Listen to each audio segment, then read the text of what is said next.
Good afternoon, everybody. Welcome to day 2 of the World Sailplane Grand Prix. I'm Brian Spreckley, here to bring you commentary, and my partner here is Aude. Aude Unterzee from the French Gliding Federation, meteorologist, famous glider pilot, women world champion. You're very lucky to have such skilled expertise at our fingertips today. Thank you, Brian. We're going to bring you the races during the course of this afternoon, and we will start with a recap of yesterday.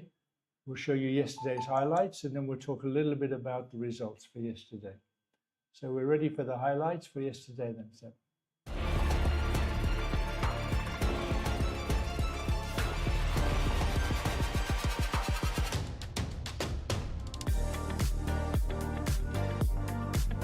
Welcome to the grid first race today.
Hi, congratulations. Yeah, you think so? Yeah. What can I say? Last part made the difference. Was every time I tried to get away, and last moment at La Bic, Yeah. they started thermaling, and I continued. And Mario was a bit lower, so he had to fly slower, and that made the difference at the end. But it was difficult in blue. How did you stay calm when first Didier's and Mario's are pushing front and you stay calm, you stay and calm? You don't know if I stay calm.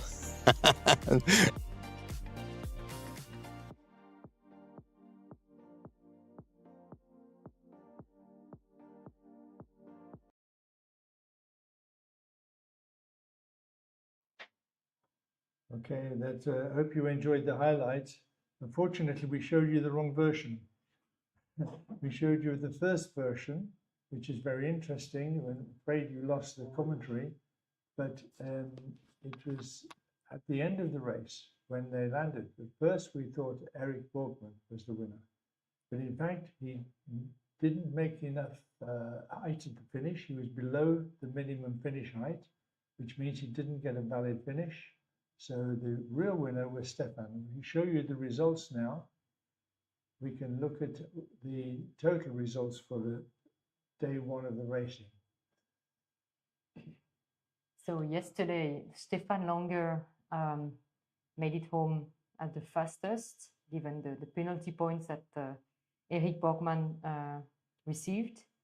And he was really closely followed by Maximilian Seis, 3 Victor, only 17 seconds after him. And the third place came to Stanislav Biela, very close as well, only 24 seconds after Stefan. So really close and really tight finish for them. And then there was a second group who all came in together. And we can see they were 2 minutes, nearly 2 minutes behind. And it's interesting that we have, in this group, we have Vaughan, we have Conrad and David, and then Alberto, but Stefan. 4 of these pilots are first time in a world final, and they did really good flights. So we had an excellent first day with topsy-turvy results. What's interesting is Mario's position at the bottom. So maybe we can get an explanation as to how this scoring worked and why these guys who were finished low were at the bottom. René's here. René, you can come and talk to us. So tell us, René, how come they got no points and no finish? Well, as part of the rules, we have a minimum altitude they have to comply with between the reporting point and the finish line. And that minimum altitude is 650 meters. But there is a band, they can go up to 600 meters.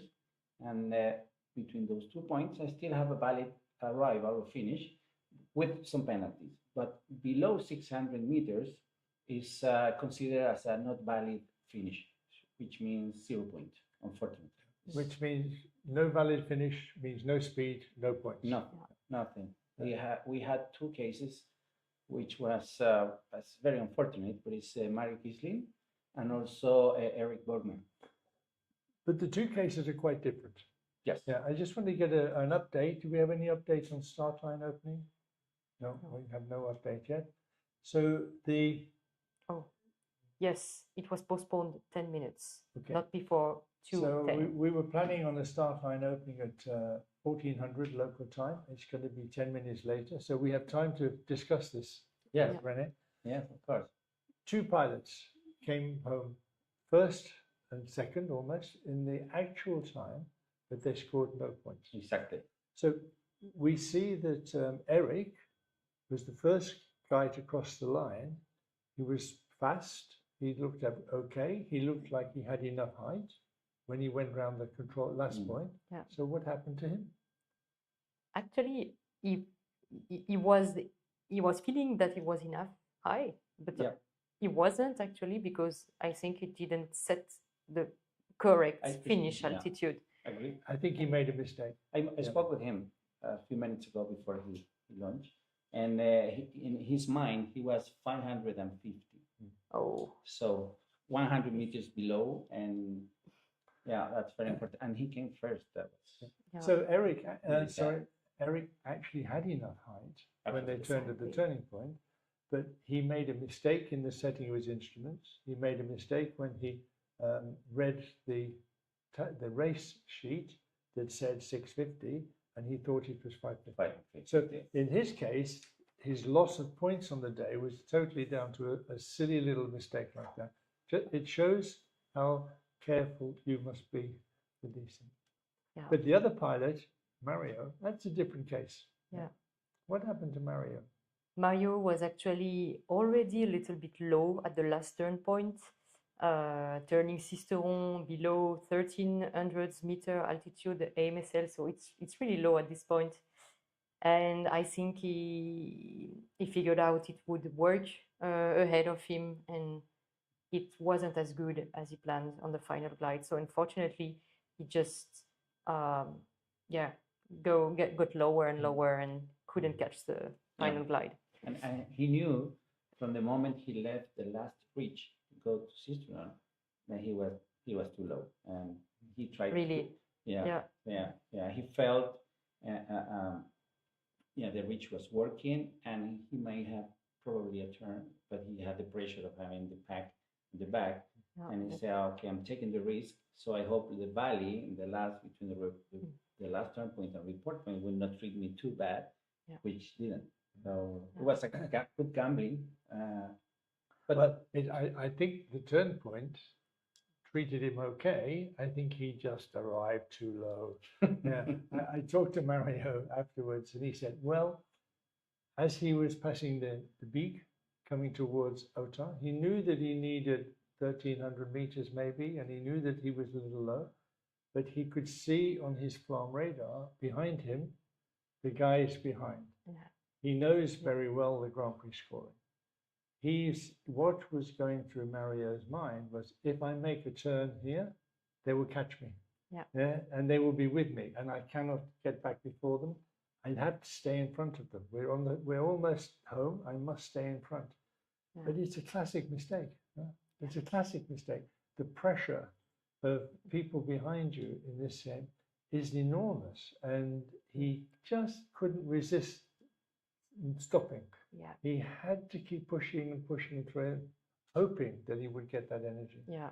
And we can understand why, because one spiral is like 20 seconds minimum, and we see that 20 seconds it can cost you the race. Yeah. So but it's a gambling game. That's right. But in reality, he had enough time to make 2 or 3 turns before they caught him, and maybe he would be above them. So now he could run in. But all this is very easy for us with hindsight. Yeah. You know what? It's interesting. I spoke with Mario and Eric, and they are champions. So they took the mistake, let's say mistake, friendly. So they don't have the pressure. They're having fun. So it's nothing for us to worry about. To see pilot who will say, "Oh, I'm really upset." No, okay, it happens, and they know they can come back. Remember, Brian, last Grand Prix in Saint-Auban, Mario Kisling, he had 2 days with 0 points and got second. Yeah. So it's so you can catch up. Yeah. The good thing about Grand Prix scoring is it's not over till it's over. Yeah. Even to the last day, you can still be second, third, fourth, and still win the competition. Usually, it's still tight at the end. And if you look at the difference, one person who is winning gets 0 one day, and the next guy who had 0 gets 10. It's a very big difference in scores. But they're used to it. Yeah. They're familiar with it. They live with it, and actually they like it. Yeah. Because when you make a big mistake, they go, okay, another day, I can get 10 back. Yeah. The optimist, the others go, oh, miserable. The pessimists are not so keen. Yeah, everything remains open in the end. Yeah. So we're going to start looking at the weather for today and the race for today. So if we can go back to our screen, please, Seb. We haven't introduced Seb. Seb is our technician. He's controlling everything for us. Thank you, Renee, for that explanation. I'm sure we'll come back to you again during the competition for more explanation about how the results are calculated. So Seb's going to be our controller today, and we probably, maybe Aude, you could talk a little bit about the weather that we expect today. Yes, so today is still a good day in the French Alps. Still high pressure over us, but very weak trough in altitude, which is bringing some serious clouds. So they are not that thick, but from time to time they are a little bit more dense. But the air mass is very good in the low levels, so we still have good thermal activity and already nice thermal tops. You can see on the tracking right now that pilots at the highest can reach 2,600 meters above mean sea level, so which is quite good. And yeah, we expect higher ceilings to the east of the race and lower ceilings to the west, so it's going to be very tactical as well. Yeah. Yeah, and it is a little weak. Benjamin was a little optimistic this morning when he said the race, and he's probably regretting that now. He's probably thinking maybe I should have been a little bit more pessimistic. Not everybody's getting the altitude really quickly. So if we can put the task up, the race up, please, Sebastian, and we'll look down the first leg, and we'll just take you around the race and you see what to expect during the day. So from the start point, if we zoom in just a little bit, and then Aude will run us through on where we expect them to go and how they will tackle this.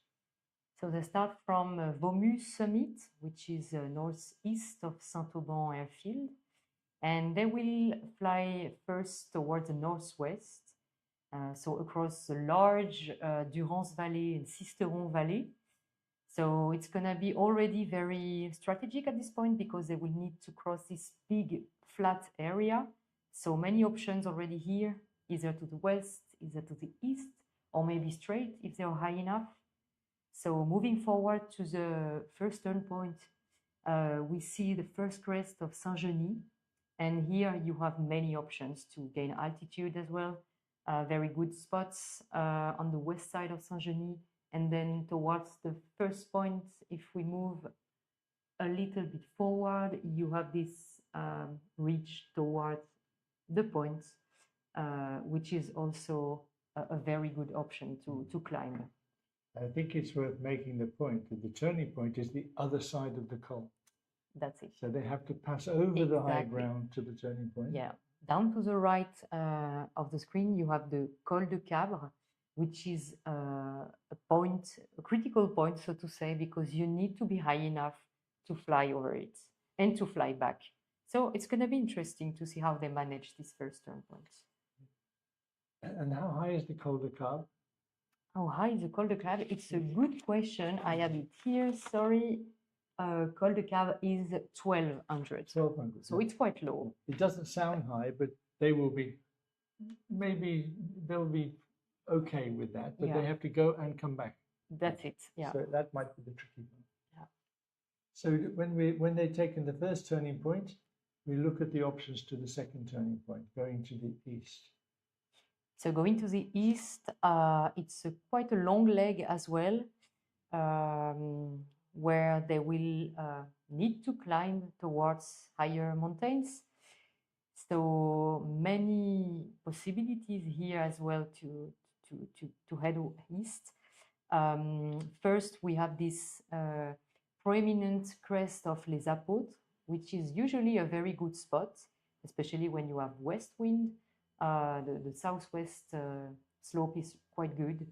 So here you can expect to climb, and then two options. Either you jump on the track towards the Seilplane mountain, so really right on the track, or you can also choose another option, investing on the left to the north, so on Pic de Bure, which is also usually a very good lift provider, providing lift a little bit higher than the Seilplane mountain.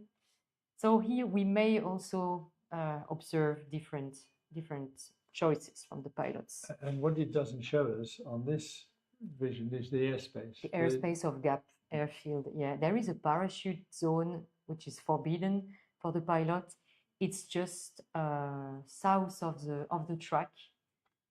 Maybe Sebastian, you can show it briefly just to understand where they will be. It's a little bit north. Yeah, it's like, yeah, really here, exactly. Perfect. So this is a parachute forbidden, so they will have to steer to fly around it. And then back to our north option, if they choose Pic de Bure, they can continue on the south of the Écrin Massif, and then, yes, exactly, towards Piolit, Aiguille de Chabrière, then fly over Serponçon Lake to catch the Morgon crest, and then it's just straight towards the north of Barcelonette area.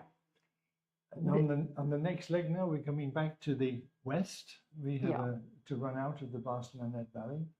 We can look along that leg, please, Sebastian, that's good. And it looks to me a little bit tricky now to come out of the, once you've taken that turning point at Barcelonette, you've got to jump over some high ground. Yeah, definitely. Barcelonette Valley is quite steep with very high mountains around, picking up at more than 3,000 meters above mean-sea level. So you need to manage this turn point quickly. You really need to climb before, because otherwise, turning then back, you have the wind facing you and also the breeze in front of you. So you really need to be high enough, because then you need to also fly over big mountains. And the only way out of this valley going south is about 2,400, 2,600 meters. 2,900 meters. It's very meters, high. Yeah, it's the first mountains we see here, which are Grande Séolane, exactly, Sebastian. Grande and Petite Séolane, which are quite high. And then you have the parcours. Wow. So the other option, if they really can't get out to you, is they have to fly all the way to the west to Dormeuse and around. Yeah, it's quite long. It's a long way around. It's a long way. So they have to be very careful at this point. So on this next leg, when we're going to the west, we have crossed over the parcours, we cross over the Mont Blanche, and then where do we go? And then after crossing La Blanche, there is the small Seine Valley, which is not that long, and you can quickly reach the Monge Massif, which offers good climbing opportunities usually. And from there, you can expect nice energy lines to the west towards La Motte du Caire Aérodrome on these small hills, which are quite messy, but working very well. And now it's a big glide across very flat valley to the Chab or to one of the ridges on the western side. Exactly, yeah. We see that the track brings them close to Chabre crest, so it can be a good target to gain energy after the cruise. But you need to climb before. It's quite long. I think it's like 30 kilometers of flat area to cross. So they will really need to climb before. They won't be very high when they come to the Chab, unless they can find another route round. But there isn't really another route because they have to cross. And from the Chab, they're going to go to the north again towards Pic de Bure. Yeah. That should be fairly straightforward because they have the route that they've already flown on today. Yeah. So they should know where the good lift is on Saint-Genis or on Sailplane if they want to go that way. And we hope that by the time they come to turning point 4, they have enough altitude to come home. Yeah. We think maybe 1,800 meters, something like this, depending on the wind. At least 54 kilometers to come home. Yeah, 57 to come home. Yeah. 57 in total. So, 1,900 meters would be the sort of altitude we would expect for a final glide. Minimum. Even though these guys are fantastic pilots, they cannot make the glide angle with the glider any better than it is. So. Yeah. But they might find a little bit of energy, which helps them on the way home. yeah, usually flying from this point to Saint-Auban, you can benefit from the Crête de Sel lift, also maybe Saint-Genis, or you can also just invest to the east on Malop and La Motte du Caire. And yeah. Well, it's an area where we've seen a lot of low flying before. Yeah. And it gets exciting for us. Yeah. So we'd like to get prepared for today's race. The start line was now been delayed again to 14:20. But it will open at 14:20. But it will open at 14:20, we're told. Most of the competitors have got a good altitude. So let's go and see how we've got on with the grid walk, because Claire had a chat with some of the pilots before they took off. We'll look at that now, and afterwards we'll start to see how they're doing. Welcome to the grid, day 2 at the SGP in Saint-Auban. The weather looked with a bit more serious than we were expected, but our meteorologist is confident that it will be a very good weather and very good race to follow. Let's see if we can find some of the pilots. Stanislav, do you have a few seconds? Congratulations for yesterday. Are you proud of your race? Yes, I am proud. It is nice task yesterday. It's nice race. It's your first final. Are you happy? Yes, this is my first final for my life. It was a very good race to follow. You told me that you were a bit alone to prepare the task. Did you find other pilots to team up? I prepare alone because I like it. When I focus to myself and alone my weather, and it is better for me. And you worked really well yesterday, so the same today. Yeah, we will follow it. Let's see if Peter is hiding, but I'm pretty sure I can't find him. Peter, do you have a few minutes? Of course. Hey. Hi. So, yesterday, first thermal was tricky. What do you think about today? Because you start higher. I hope we can start higher because it's going to be a tricky first glide, I think. There's a couple of options, either left or right, and I'm very curious what the top pilots will do.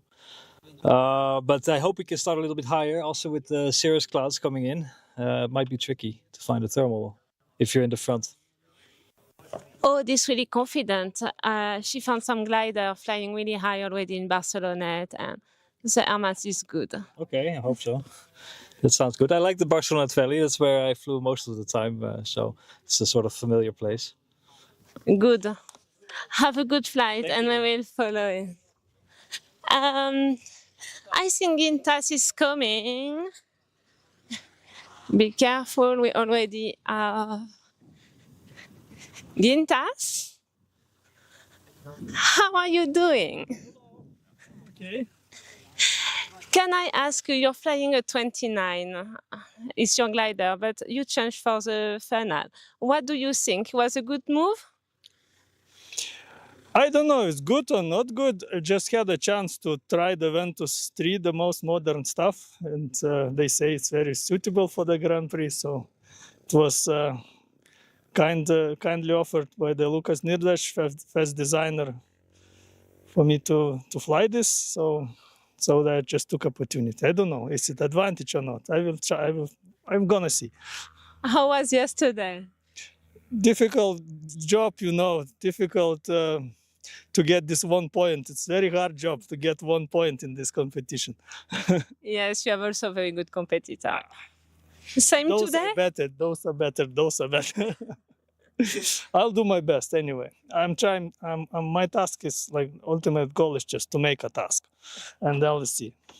Yes, but you did well yesterday. That's some strategy. Okay, we will. Maybe Arne was supposed to be here, but I think he's not yet at his glider.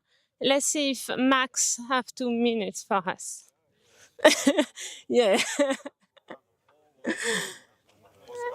How are you doing? I'm pretty good, thank you. Which keeper did you identify on the task?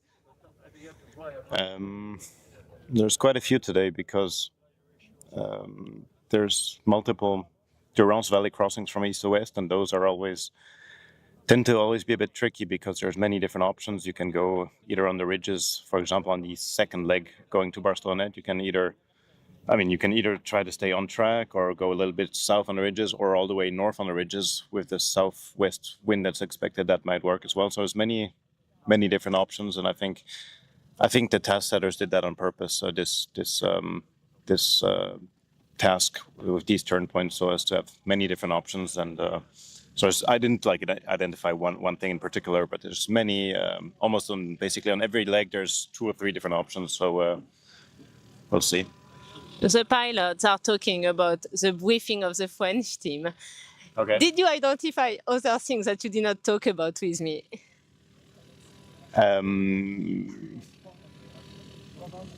No, actually, we just went through. I mean, we don't have any secret tips or anything. We just basically went through the task and basically said for each leg, what do you guys think? Do you think this is going to be the good option or this or that? So we just basically had an informal chat about these things, but really nothing revolutionary or nothing. I mean, we don't know. We know the area well, of course, but so do most people that fly here. So it's nothing. Yeah. So no secret, but you will not have tell me. Have a good flight. Okay, be careful behind you. I think Arno is not here, so we will stop the grid walk now. Enjoy the race. Let's go live.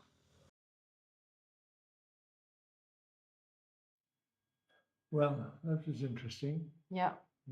So we'll just give you a quick update on the weather and the start situation, then we'll go back and talk about what they said to Claire. Yeah. Everything. Yeah, so the start line opening has been a little bit delayed because we observed that the pilots had difficulties to climb at the beginning. We had even 2 relaunched. So that's because of some serious clouds passing by, which are sometimes quite thick and reducing the sun heating, so reducing thermal activity. But it's really temporally and locally, so it's not a problem anymore. And yeah, we can also see some cumulus clouds to the west and also to the south. When we look at Prix plateau to the southeast, there are cumulus. And when we look to the west at Lure summit, there are also nice cumulus clouds building. So it's quite good news. We can also see on the tracking that the gliders flying currently in the Alps are already quite high. So it's good news. Yeah, most of the competitors are now well above the start height. Yankee 4 unfortunately had to land back, and he's climbing up. He's got 10 minutes yet, so let's hope he gets up to the... He's in the right place for starting. He just needs to get some height. Definitely. And I'm sure he will. Just going back a moment to what they were saying there. Interesting conversation with Max. Yeah. On the grid. Exactly. Max was already saying that it was really open race, meaning that on every leg you can have different options. So none of the leg is clear, is obvious. So there will be maybe opportunities to monitor different strategies and different choices. I think it was also interesting what he was saying about the French team. Yeah. Because the Grand Prix is an individual competition.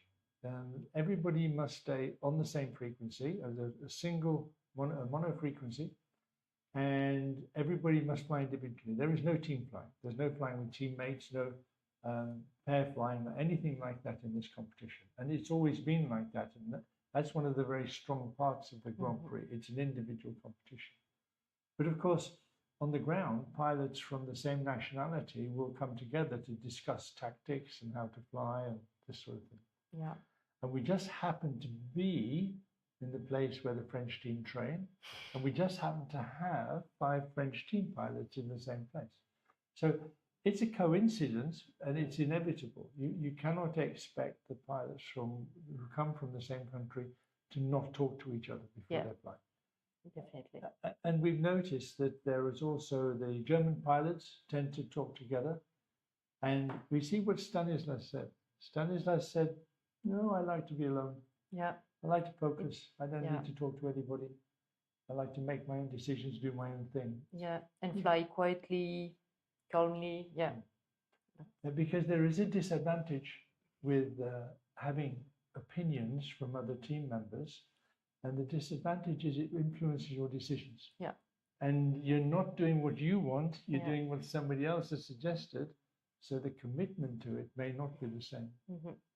I'm sure you're aware of this from team Yeah, flying. yeah, yeah. It's definitely something critical in competitions because sometimes you just cannot take a decision between two options, your and the one from your teammates, and it's really tricky. Yeah, And Stanislas has no option. He's the only Polish pilot. yeah, So he will fly. He will be comfortable about making his own decisions. And anyway, we know that it doesn't matter how much time you spend on the ground planning what to do. It always changes when you get in the air. Yeah.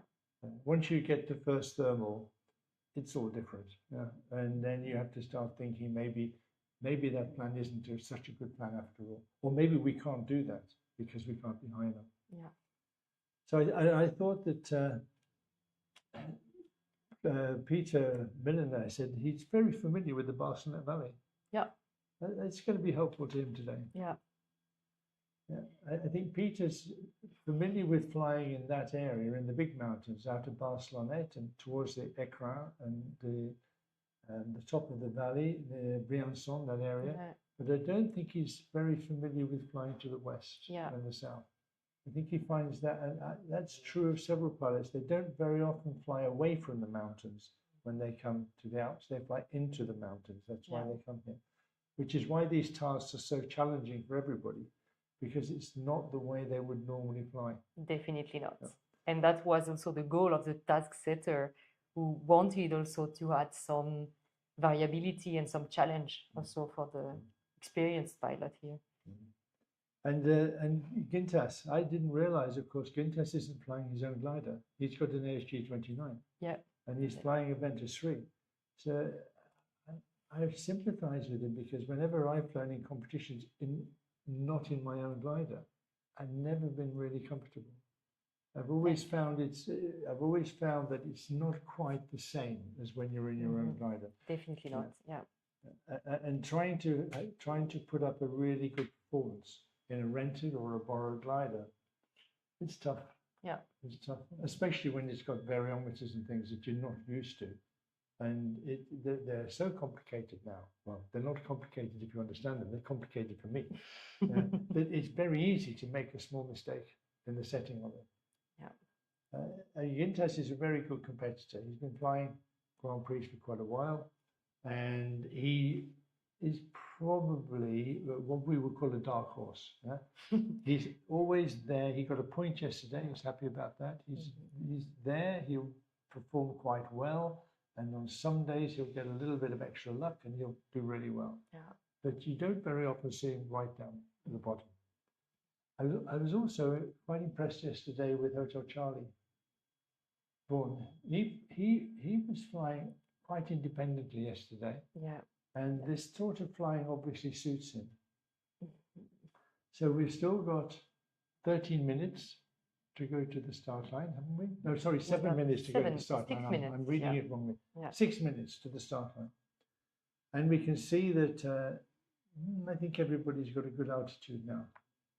We're still waiting for Stefan to climb up. He seems to be struggling, but I don't think they'll hold the start line any longer. I think Stefan will have to get the altitude, or he'll get left behind. Yeah. Seems to climb currently. I think he's climbing. If we can slowly. If we put Stefan on the information there, Seb, we'll just see what his vario says. Stefan, Yankee 4. Yeah, but I think we missed a signal. No. And we lost data for him for a moment, so he'll come through. He'll come through, I'm sure. He's coming. He's still only 1,500 meters. Well, he's in the right place to start. Yeah. But he's not got the altitude. But the forecast max altitude was 2.8, In this 2.7. area, 2.8, yeah, 2.7, And we can 2.8. see that most people are Yeah. coming up to the forecast max altitude. That's a good sign. Yeah, yeah, yeah. It's a good sign that the convection is deep enough. And do you think the cirrus will persist? Or Yeah, yeah, yeah, it's really like a trough approaching, so they will stay all the afternoon, maybe sometimes a little bit thinner, sometimes thicker. So there will be also variability in the sun hitting on the ground. So yeah, yeah, we can see that maybe we have some cumulus forming. yeah, on yeah, the- locally on the- cumulus on yeah, the highest. which could be very helpful on that western side. Yeah. If there's some cumulus on the western run, it could be It really may, helpful yeah, to them. it will be definitely much easier for them. Yeah, and as you can see from there, not such an inviting sky as yesterday when we had absolutely blue skies above and no cumulus, but lots and lots of energy, lots of heating yesterday. Yeah. It's a warmer air mass today. Little bit warmer, but not that much actually. It's still the same air mass with a very good instability in the low levels. We have just this, cirrus clouds passing by in altitude. That's the main difference compared to yesterday. And the rates of climb similar to yesterday. Yeah, I think 2.5 meters per second on average.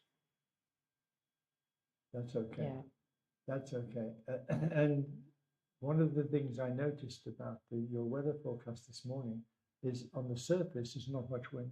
Yeah, exactly. No wind on the surface, so breezes regime, so which is quite typical here. And yeah, therefore you can expect very strong wind when you are in the valleys. So that's also a good reason not to get too low in the valleys, especially Barcelonette. Yeah. So we're 5 minutes before the opening of the start line, so 3 minutes to go.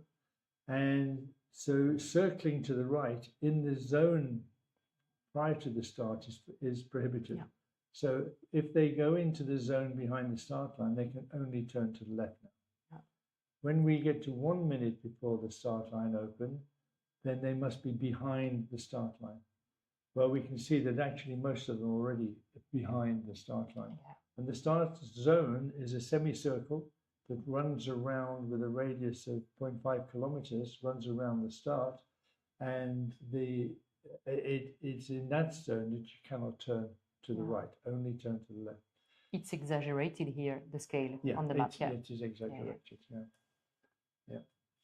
And Lima Zulu and Oscar Tango, they're hanging out up there. There's Gintas, and we have Conrad waiting high on the mountain still. They're probably going to come in right at the last moment, but they still must be behind the start line 1 minute before. Yeah. Maximum start height is 2000 meter MSL, so a little bit higher than yesterday, so as to enable pilots to make a good first glide towards the first turn point, and not to put them in difficulty over the first ridge. And we expect all of those pilots who are now behind the start line to have enough altitude to still be at 2000 in 2 minutes time. Yes, definitely. Yeah. If they are 2.4, 2.3, it's fine. Yeah. They have loiter altitude, and they can wait a little bit to come. Poor Yankee 4 really hasn't got away. Yeah. He really hasn't got away, and I'm afraid for Stefan that we cannot wait any longer. And I'm sure that Benjamin won't change anything now. The start line will open at 14:20 local time. Everybody is maneuvering. Quebec Tango, is it Oscar Tango? Oscar Tango, Conrad. Oscar Tango, he's got to get a move on if he's going to be behind the line in 1 minute. Otherwise, he'll get a penalty. Yeah. The penalties in this competition are always in time. Yeah. So if you get a penalty, it's in seconds. And so, for example, a 10-second penalty, they just add the 10 seconds to your actual time. I forget what the penalty is for not being behind the start line 1 minute before, but I'm sure that René will tell us when he comes back. Yeah. Everybody else seems to be in a good place. Yeah, 1 minute to start. Is zoomed in now. We all have more than Lima Zulu is not so high. Quintas is probably not going to be at max altitude when they start, but that's not so important. Yeah. What's important is to be there at the start and with Yeah. everybody. We can all feel Stefan's pain. Yeah. Yeah. But for him, it's an incredibly frustrating situation. Yeah. But sometimes in this situation, when there are serious clouds, you need some luck to catch the bubble after releasing. So they're using a start technique which we don't really like very much. It's flying along the start line to turn and go through the start line just at the last moment. And Kilo Whiskey there, Didier, he's determined that he's going to be our first again. 3 Victor is making a turn back in Max. Now Max is a very sensible, clever guy. He'll be keeping a good lookout. But having to make a left turn in front of everybody, well, Kilo Whiskey's crossed. Yeah. And the start gate's open. That's absolutely perfect timing. Yeah. Yeah, he's away. And Stefan, I think gamely, he's going to have a go.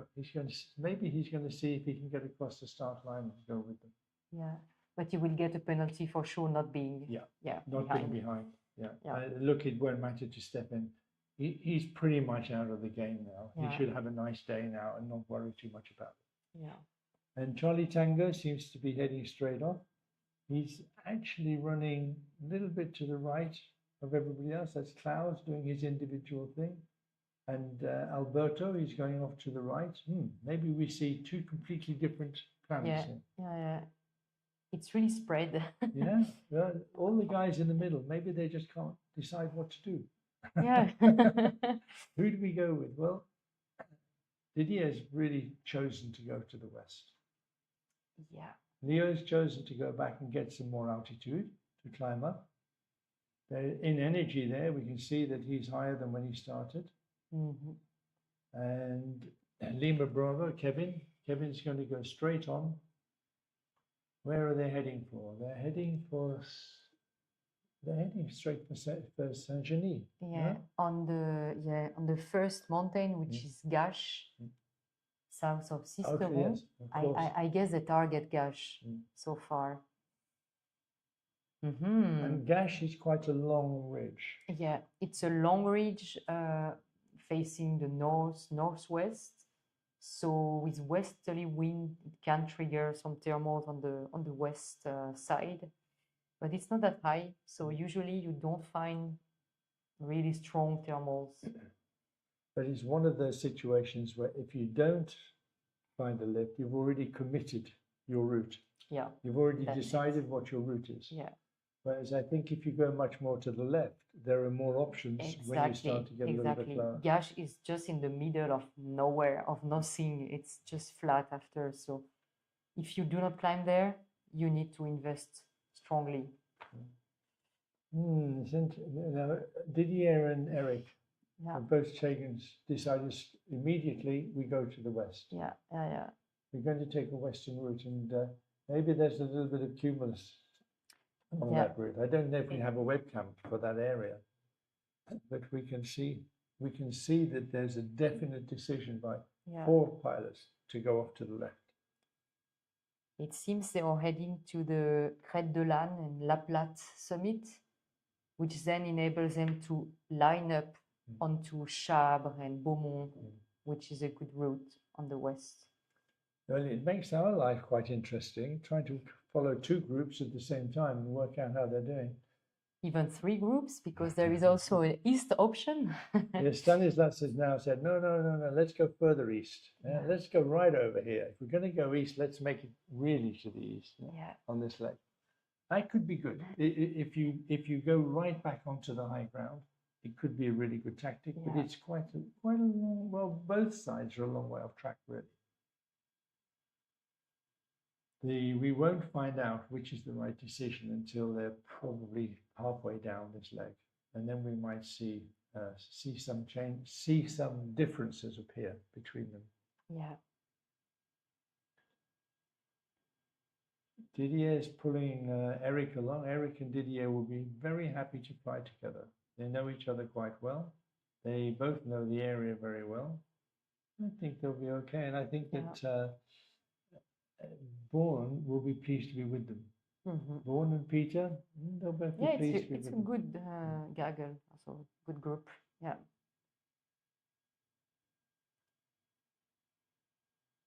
We have The another option set. straight is interesting. Christophe Abadet and Kevin. And we Max. have also Klaus in this. 3 French pilots Victor. and 2 German. Yeah, Max and Stefan. Yeah. It's another group with 2 really good, strong pilots in here who know the area well. And the group to the right, I don't think it has the same. Where's Mario gone? Mario must Mario have is gone on to the the right. Yeah. Mario's decided altitude is important here. Oh no, he's just flying straight. Whoa. Well, I don't think we've ever seen many Grand Prix starts with such a separation right from the beginning. It's great to see the pilots are all making quite different decisions how to approach the problem of arriving at the first turning point at the best, soonest, and at a good altitude. Yeah. And it's part of the problem of flying a race in a way that you wouldn't normally fly here. Because you're not saying, oh, well, this is what we always do. It's, maybe this will work. Yeah. Especially today with these cirrus clouds over them, which are quite thick, it could lower convection and thermal activity in some areas. So maybe in front of them, it's not that nice. I think on the satellite pictures, it shows thicker cirrus clouds to the northwest. Actually. Thicker cirrus clouds to the northwest. So they'll be pleased to get out of there and come heading back to the east. Yeah. So which of these routes would you prefer? Oh, there's little bits of cumulus showing. And are we looking to the west there, or are we looking to the east? So, to the west, Lure Mountain, Oh, well. So there's little bits of cumulus, which could be very helpful. So which of these routes would you prefer to be on? I think either the eastern route or the west, because on the west there might be some cumulus, which helps a lot to find thermals. And on the east, you are on the good side of the ridge regarding the wind, with the west wind. So yeah, both routes could work for me. Yeah, I don't know what I even though I've flown here a lot, I don't know what I would do.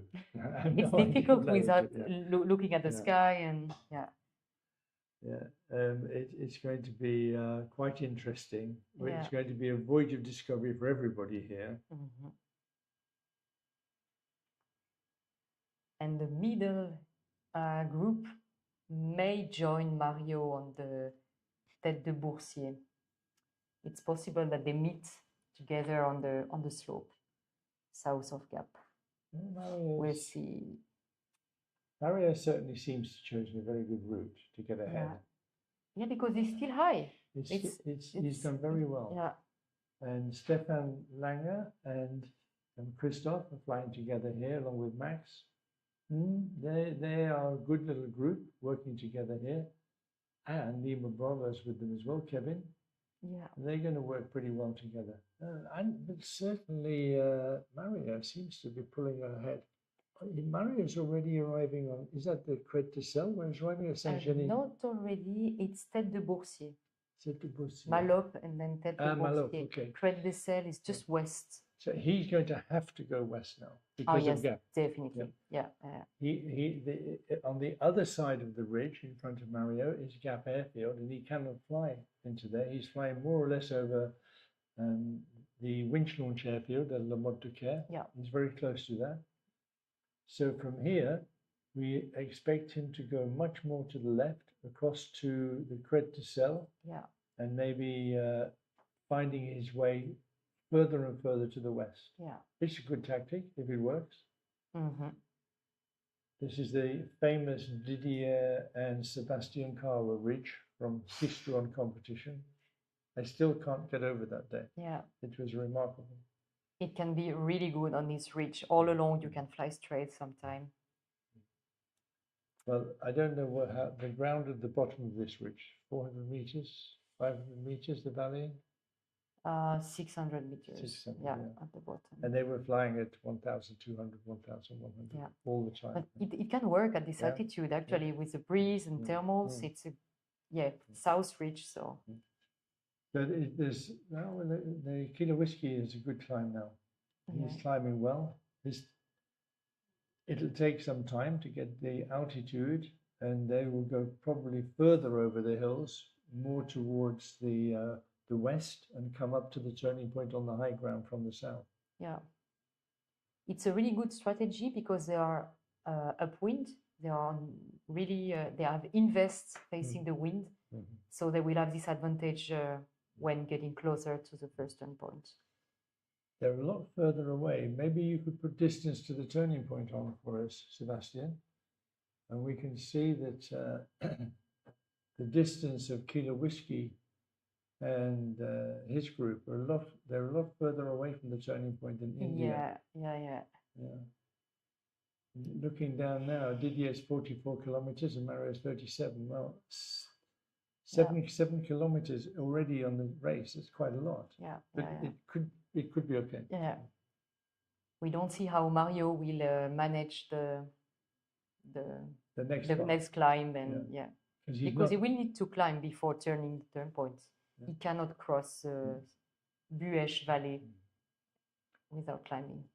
So Mario really needs to climb. This is Crête de Sel we're looking at. Yeah, Crête de Sel, exactly. So he really needs to climb along here. And we have Stefan is saying, okay, Mario, I'm with you.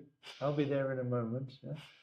Stefan's just a little bit lower, I think, than Mario, but they will, if they come together and they start to ridge along this way, they're going to be formidable. They're going to be quite hard to beat when they're flying together. Not that they're pair flying, it's just that they will push each other and they will watch each other. And they're very experienced. Although Mario yesterday's, his experience didn't help him that much. Good group. Mike, Lima Bravo is there. Yeah. Kevin, he's not shy about soaring ridges low down. Yeah. Charlie Tango, he's not going to be leader. We can see he's doing just the right thing for Klaus, sitting behind a little bit. Yeah. I said, well, I'm happy if you guys can make some good decisions here. I'll be comfortable with that. I think you rely on the others. But I think I'd be with Klaus here. I'd be saying, I'm not sure what we're going to do. Let somebody work it out. You can follow people into all sorts of difficult situations where you don't climb very well. Yeah. They're still climbing in the west. Yeah. And gaining really gaining altitude. Yeah, that's great. And as we know, strong climb. You can get a convergence on this side. Exactly, yeah.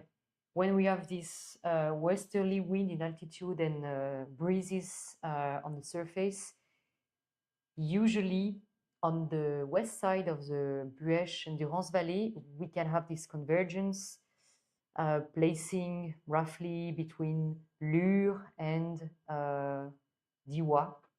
So they may catch a good axis. Exactly in this direction. So maybe they have some cumulus marking this line. It's possible. We'll see how high they can climb. Well, they're double. They're 1,200 meters higher when the group is closer. Yeah. And when Ford talks about breezes, it's a term that's used here in the Alps for when the convection starts.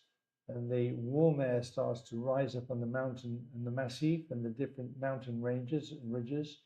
It forms breezes that blow down the valleys in different directions. And because it varies so much between one valley to the next and one place, they cannot say it's a wind from any direction. So the term that's used is the valley breeze. So when they say breezes, it means the wind that's affected by the convection. And so when we don't have a strong gradient wind, geostrophic wind, then we will have breezes in the area. So it could be blowing anywhere Yeah. up these Oh valleys. yeah, definitely. And that's where the local knowledge is knowing which valley has Yeah. which way the wind is blowing up each of the valleys. Yeah. I must admit, sometimes it can be quite confusing. Yeah, it is. And sometimes you cannot really understand what's going on. Sometimes when there is wind in altitude, it's the altitude wind which wins, and sometimes it's the breeze. Yeah, If it's we not can that easy. just look at 3 Victor now, please. Mario's good. He's got, he hasn't got a good climb yet, but it looks like they're climbing. Yeah, on Crête des Selles. And it looks like it, well, we'll see. But Didier and his group, they're going to go for really good altitude. Yeah. They're already climbing to 2,300, 2,000, yep, 2,300. I suspect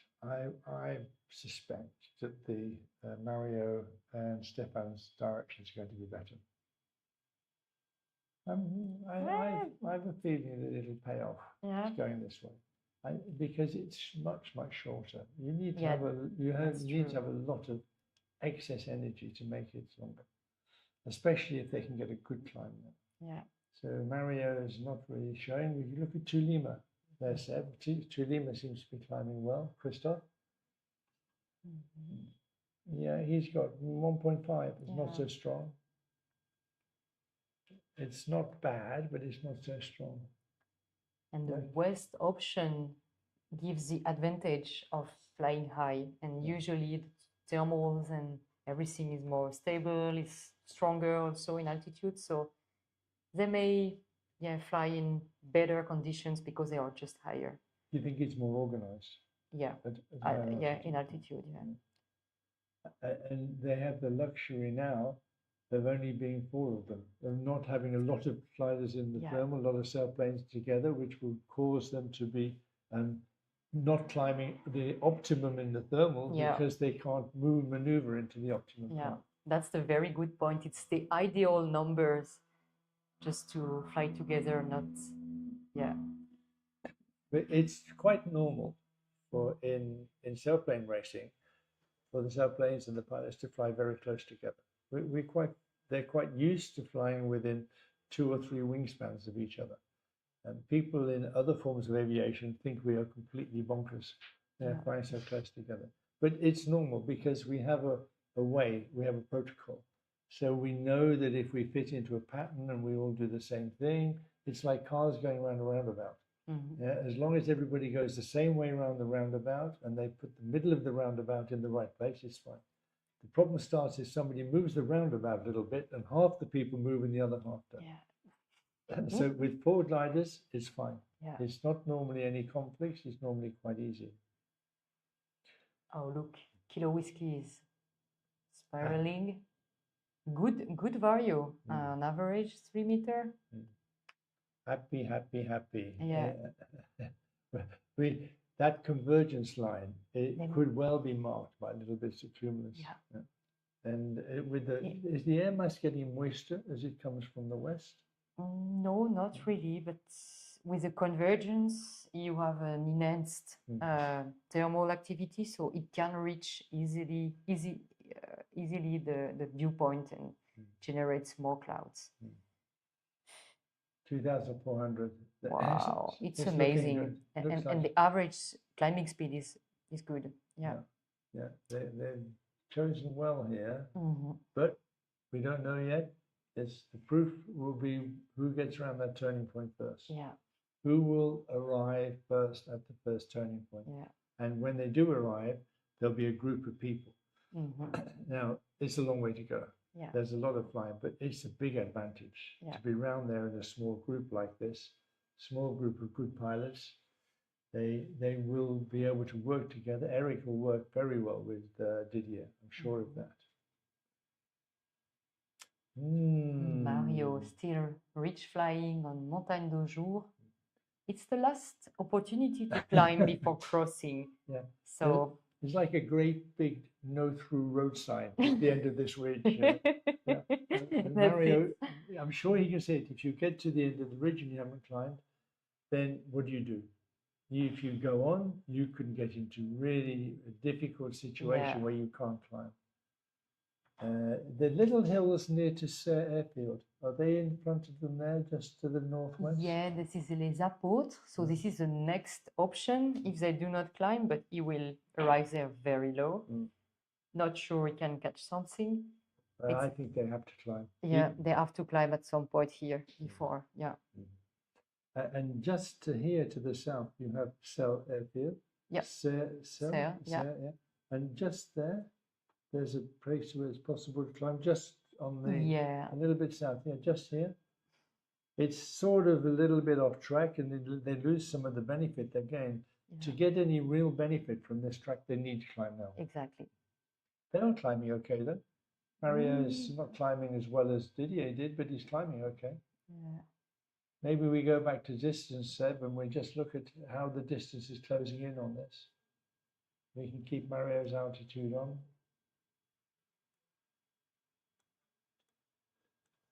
When we get to the first turning point, we're hoping Benjamin will come, and then we can talk to Benjamin about how he feels about the day and how he feels about the delay of the task starting and so on. He can give us some intel there.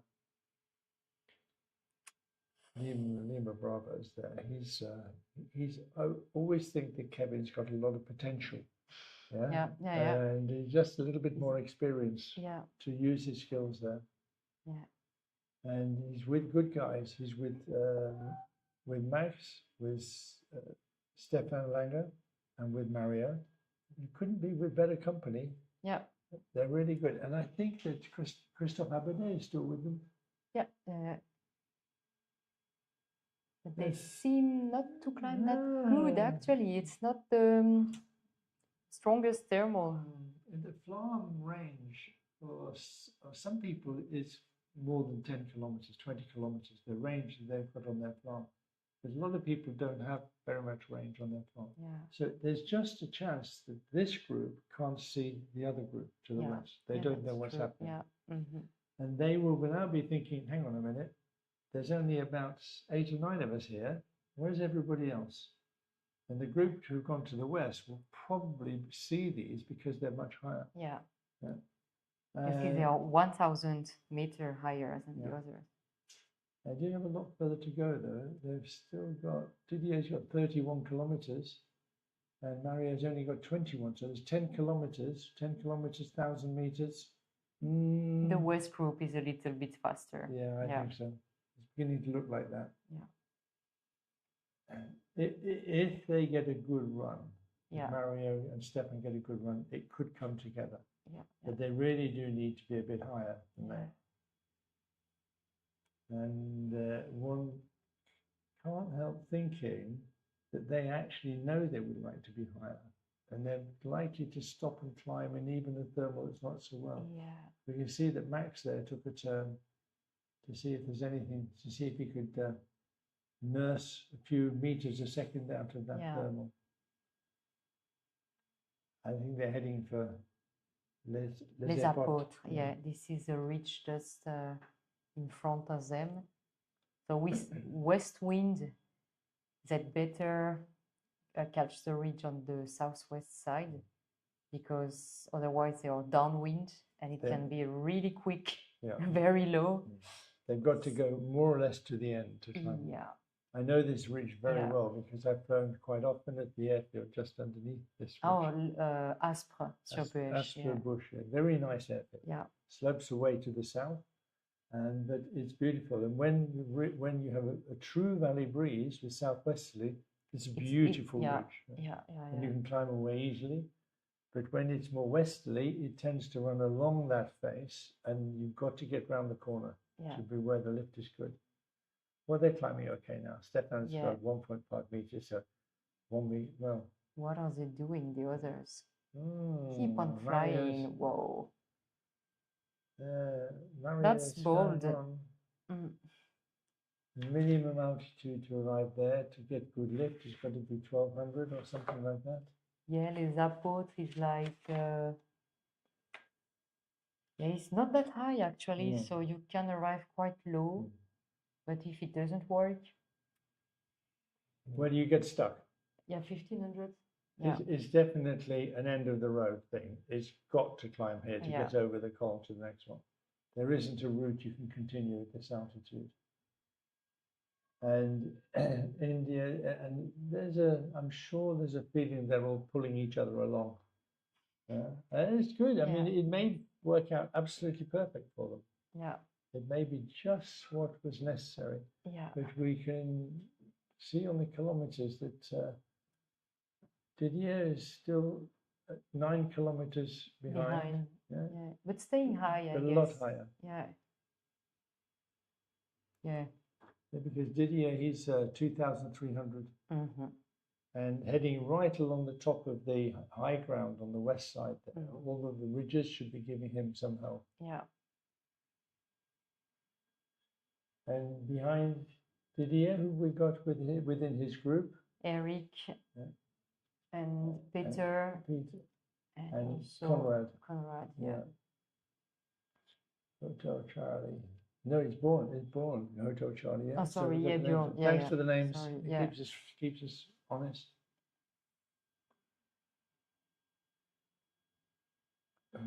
You look out to the west from there, and you can see the Leon Valley. You can see the Rhone Valley. Yeah, exactly. And it's really exciting when you come up that way, because as you get to the col on the road, the river valley that goes to D, Yeah. then you can Yeah. see down the D Valley, and you can see right into the Rhone Valley, and it makes you realize actually it's not such a big area. No. And That's everybody true, thinks yeah. it's massive, but it's not such a big area. Yeah, yeah. Especially here at this latitude, it's quite narrow. It's much broader to the south. Yeah. And D is where they make that very nice wine, Clairette de D. Clairette de D. Yeah. Yeah. It's every bit as good as champagne. It's delicious. It's a very nice fizzy wine, and I don't know. There are other places in France where they make the same sort of wine, but the Clairette de D is really special. Yeah. A lot of sugar.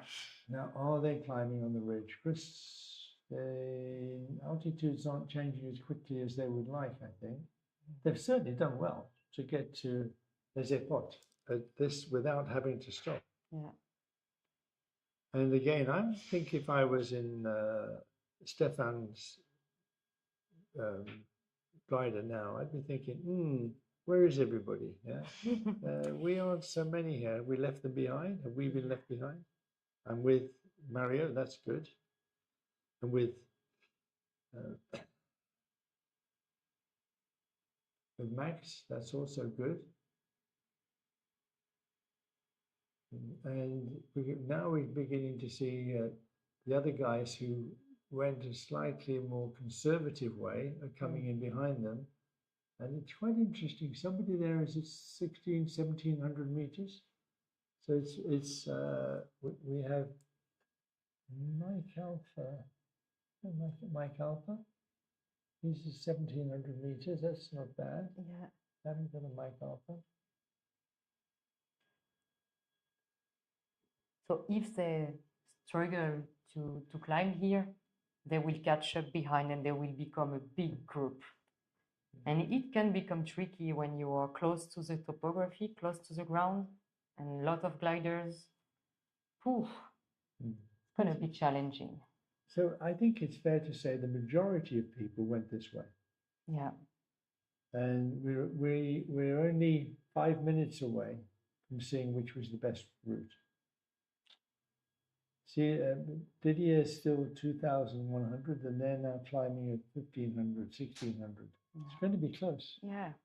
It's going to be really close as to who Yeah. gets there first.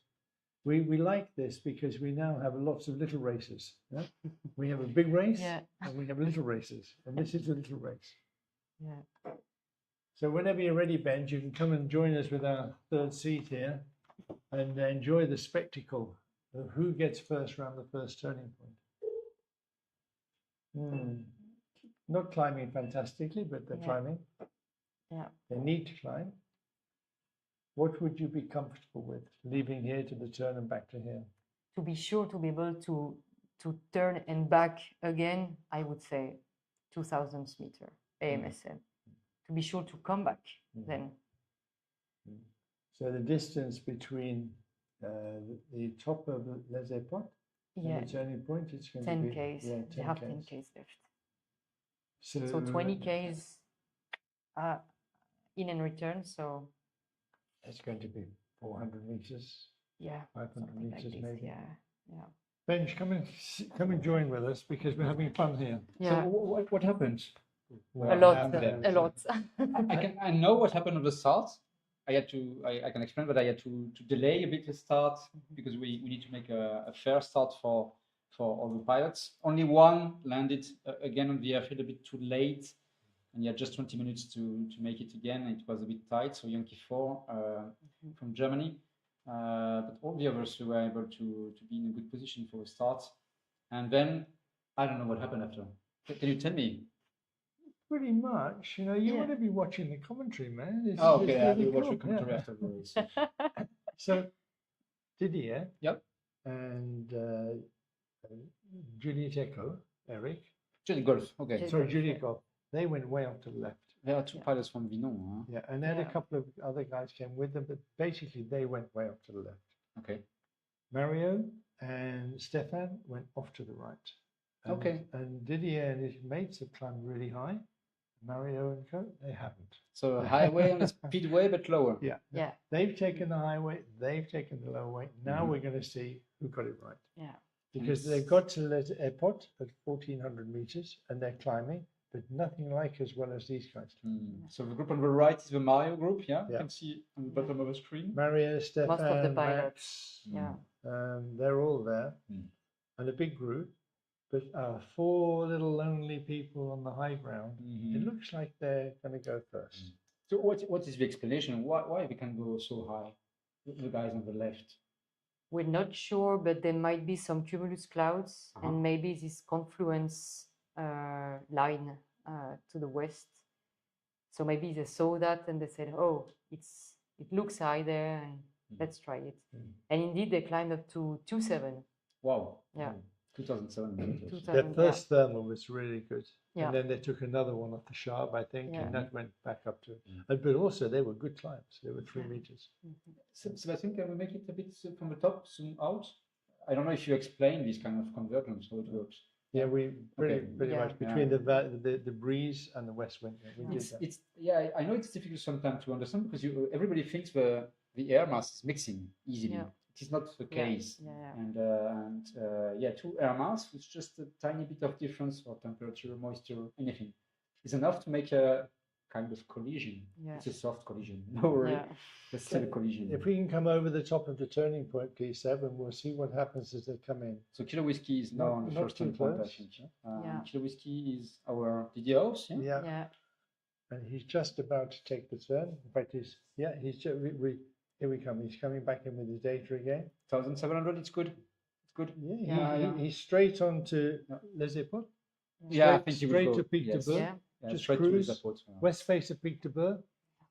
And And now he has the gaggle just Coming. showing the Yeah. thermal and the zapod. So he's just about to deal yeah. a great psychological blow to Stefan and Mario when Yeah. he's going that way higher and they're going, what? What? How did you do that?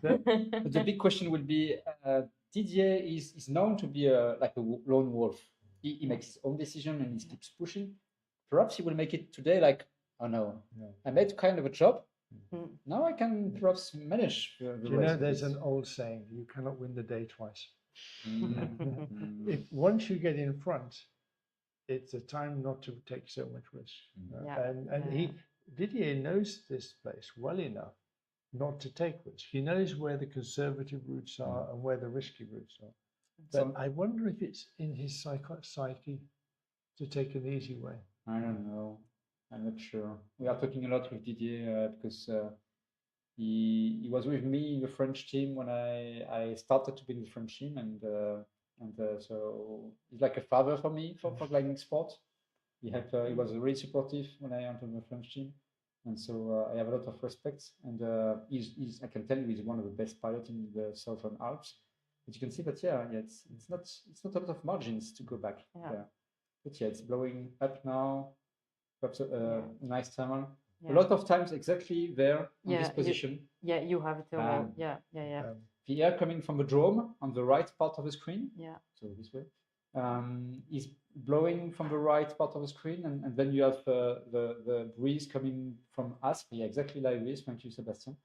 And this makes some nice thermals in this position. I remember taking like plus 5-6 meters there.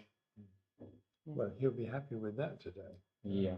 But he doesn't look like he's got that. So, No. but you're right. The thing that people don't always understand, it's not there all the time. No. Yeah. You can arrive and it isn't there. You can arrive and it is there. And there's a little bit of luck required in the timing of this. And it's blue today, so you don't have what we call a marker, a cumulus on the top of a thermal. So you can just miss it for a few hundred meters and you don't feel it. That's difficult sometimes. So you need to read from the ground and to imagine the flows around, so you have a better idea where to find something. So what we saw before was, as they were taking their different routes, Didier and his friends were 10 kilometers behind. But much And higher. now they've taken the turn and they're now 10, 15 kilometers ahead. Yeah. That their ability to go into the turn and out and not get stuck on this hill has gained them a lot of distance. Now we have the fun bit. We can just zoom down a little bit on this and we can watch Didier flying through all the others coming the other way. And it will be really disturbing because the pilots who are coming in front of Didier, they are close to the same altitude and they know that he lost altitude to make a turn point and come back. Yeah. And so they know that, perhaps it will be difficult. Yeah. But I think they're happy that Mr. Juliet Golf at the bottom of the screen, so Eric Borgman, is circling. So at least if you want to climb and gain altitude, we will gain altitude. And I'm sure that Kilo Whiskey's flam alarm will be making quite a lot of noise as he goes back honking. through. Yeah. As he goes back through the group. But it's quite exciting the way that everybody now is coming that way. And Hotel Charlie, he's going to be quite happy born that he's actually well away, and Peter is well away, and he will now see that he's in a good position. Yeah. There'll be no doubt that he's beating all those guys, and he'll be thinking, how can I keep that? How can I keep the position? I can give him some advice if he could here. Stay with Didier. Yeah, stay with Didier.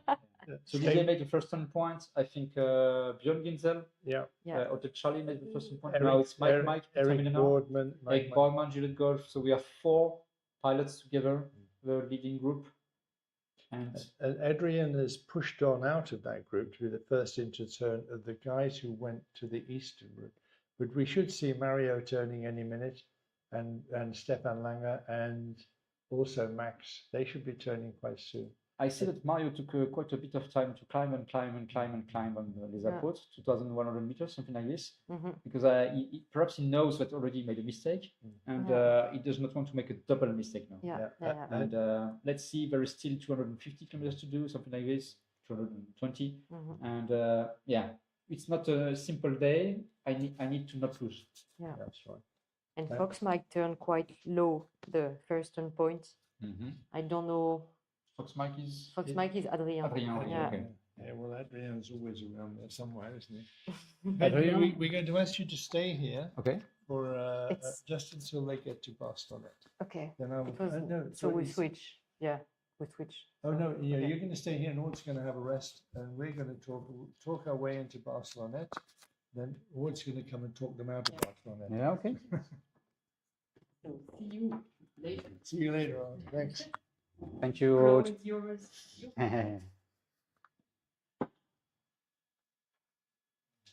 This. I was amazed by the start. Yeah. Because you have to think about when we released the first gliders, it was barely any thermal activity on the slope where they had to start, and we were just enough to keep the altitude. And after 20-25 minutes, the first thermal activity was on.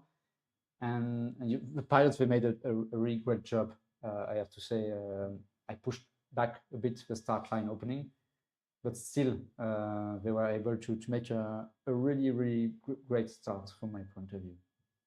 So if we can look at down this leg from the first turning point, we can see that most people now are going to be round and on the second leg. And some people we can see Stefan there. He's not one of the first ones round because they pushed and pushed and pushed along the Crête de Sel, and they didn't climb very well at the end. So they arrived in Les Epotes. They didn't climb terribly well, but the guys behind them did stop to climb. Yeah. And they stopped to climb, and they arrived then same sort of height. Yeah. And I'm also really interested to see Alberto Sironi because he stopped on Les Apôtres, and now, okay, I don't want to be any more low. 2,600 meters, and he's leaving now to just make the first 10 point. Now, he did not make it for now, but he does want to make it on a different bandwidth. Yeah. Now, it's no, not anymore close to the ground. There is perhaps not enough west flow blowing on the ridges, so the energy is a bit weak. So I want to be high now because he's thinking about the next step, and the next step is on the second leg. That's right. And Kevin's climbed up now. He's climbing up now, and he's going to be with this entire group who are running out of the first turning point back onto the ridge and to Les Epotes. Then Stefan is taking that climb. No, they seem to be going a little bit further ridge to the running north. for now. Yeah.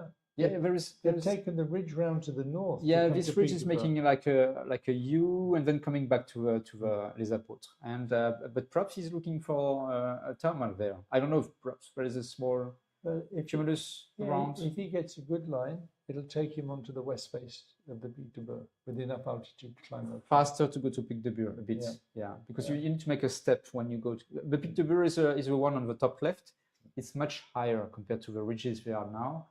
And this makes, but at one time you need to invest. You need to stop, you need to climb, and to make the step to, okay, now I can go to Pic de Bure, and this will be a different life when you are on the top of Pic de Bure. It's sort of counterintuitive that for most people that you can get lift on both sides of the mountain.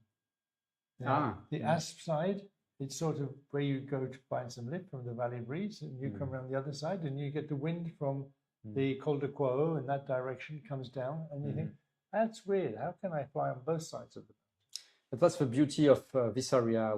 We don't have a long ridge of slopes, just straight and just one big valley.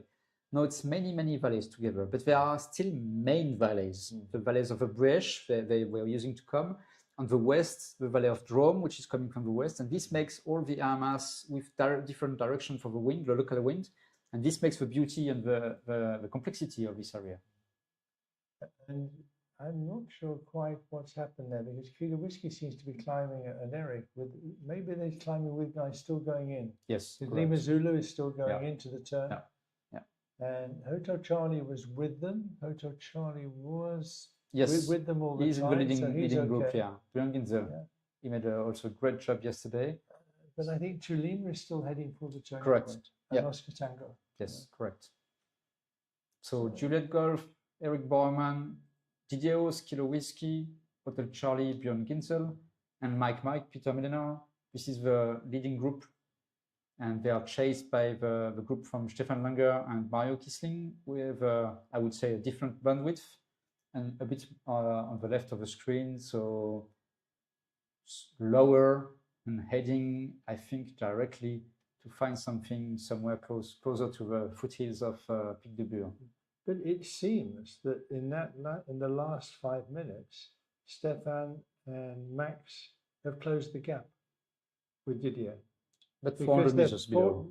Even so, they were more than that. They seem to, maybe they got that really good climb that you talked about on the west side, and Didier didn't get it. It's difficult to know where is this kind of convergence between the main valley coming from the south of Aspres-sur-Brèche, so the Brèche, and the air mass coming a bit from the north, and this Col de Luchler Road. So it's the pass between Pic de Bure and the plateau of Vercors. And perhaps they find something, a ridge of energy, and this makes their easy life to catch up a bit the leading group.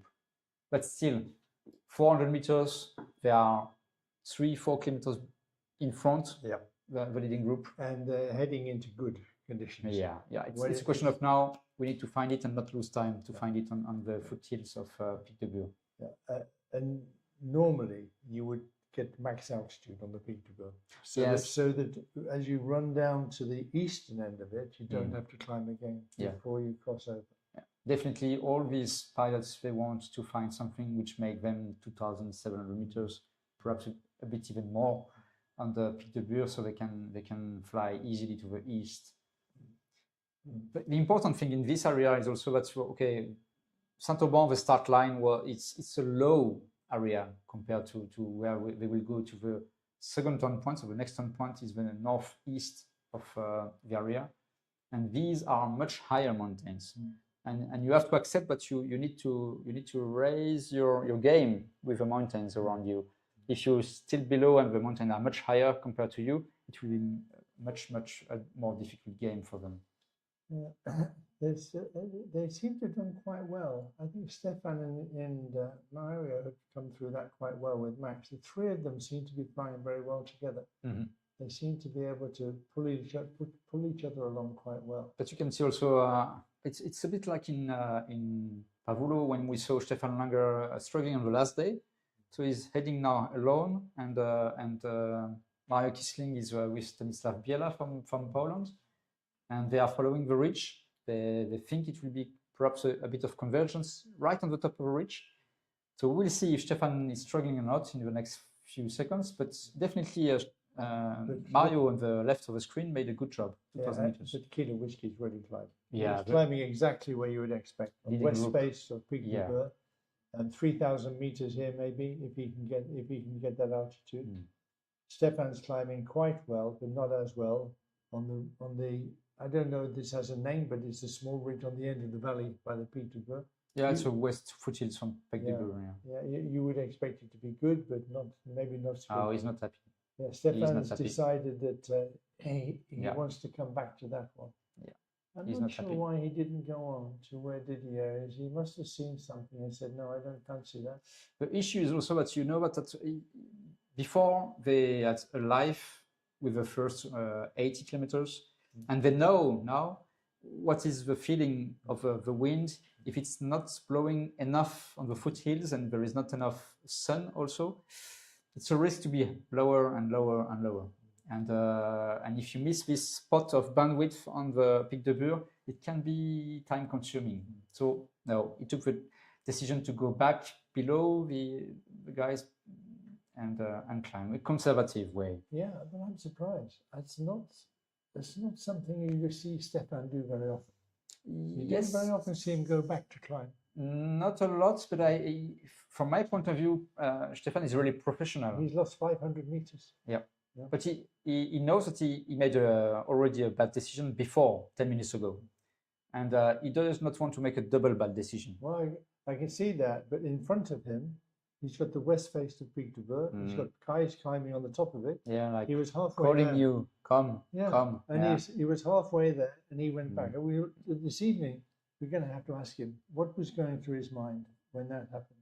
It would be really interesting to ask him what was the feeling when he was really close to the foothills from Pic de Bure. If it was like, oh no, I don't feel anything blowing me up. Just bumpy and nothing just happening. Nothing, no energy. I need to do something else.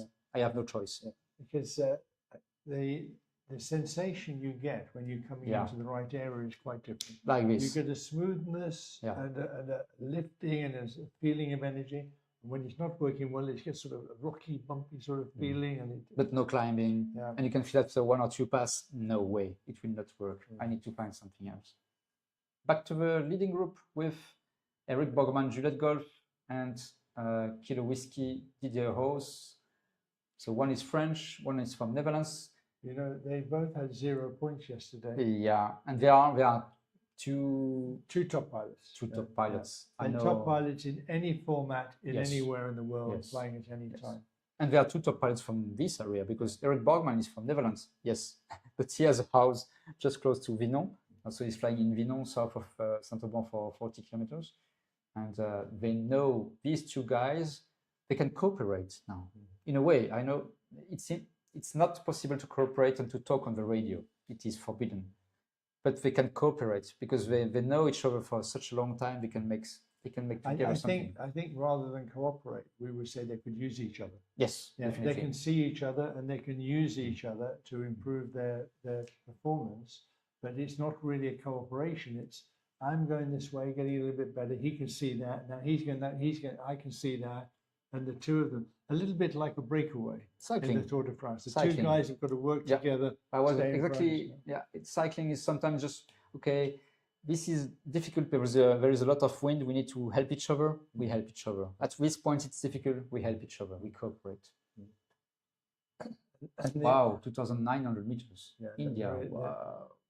This is great. That was a very good climb. Yeah. Maybe Stefan was right to go back to that climb.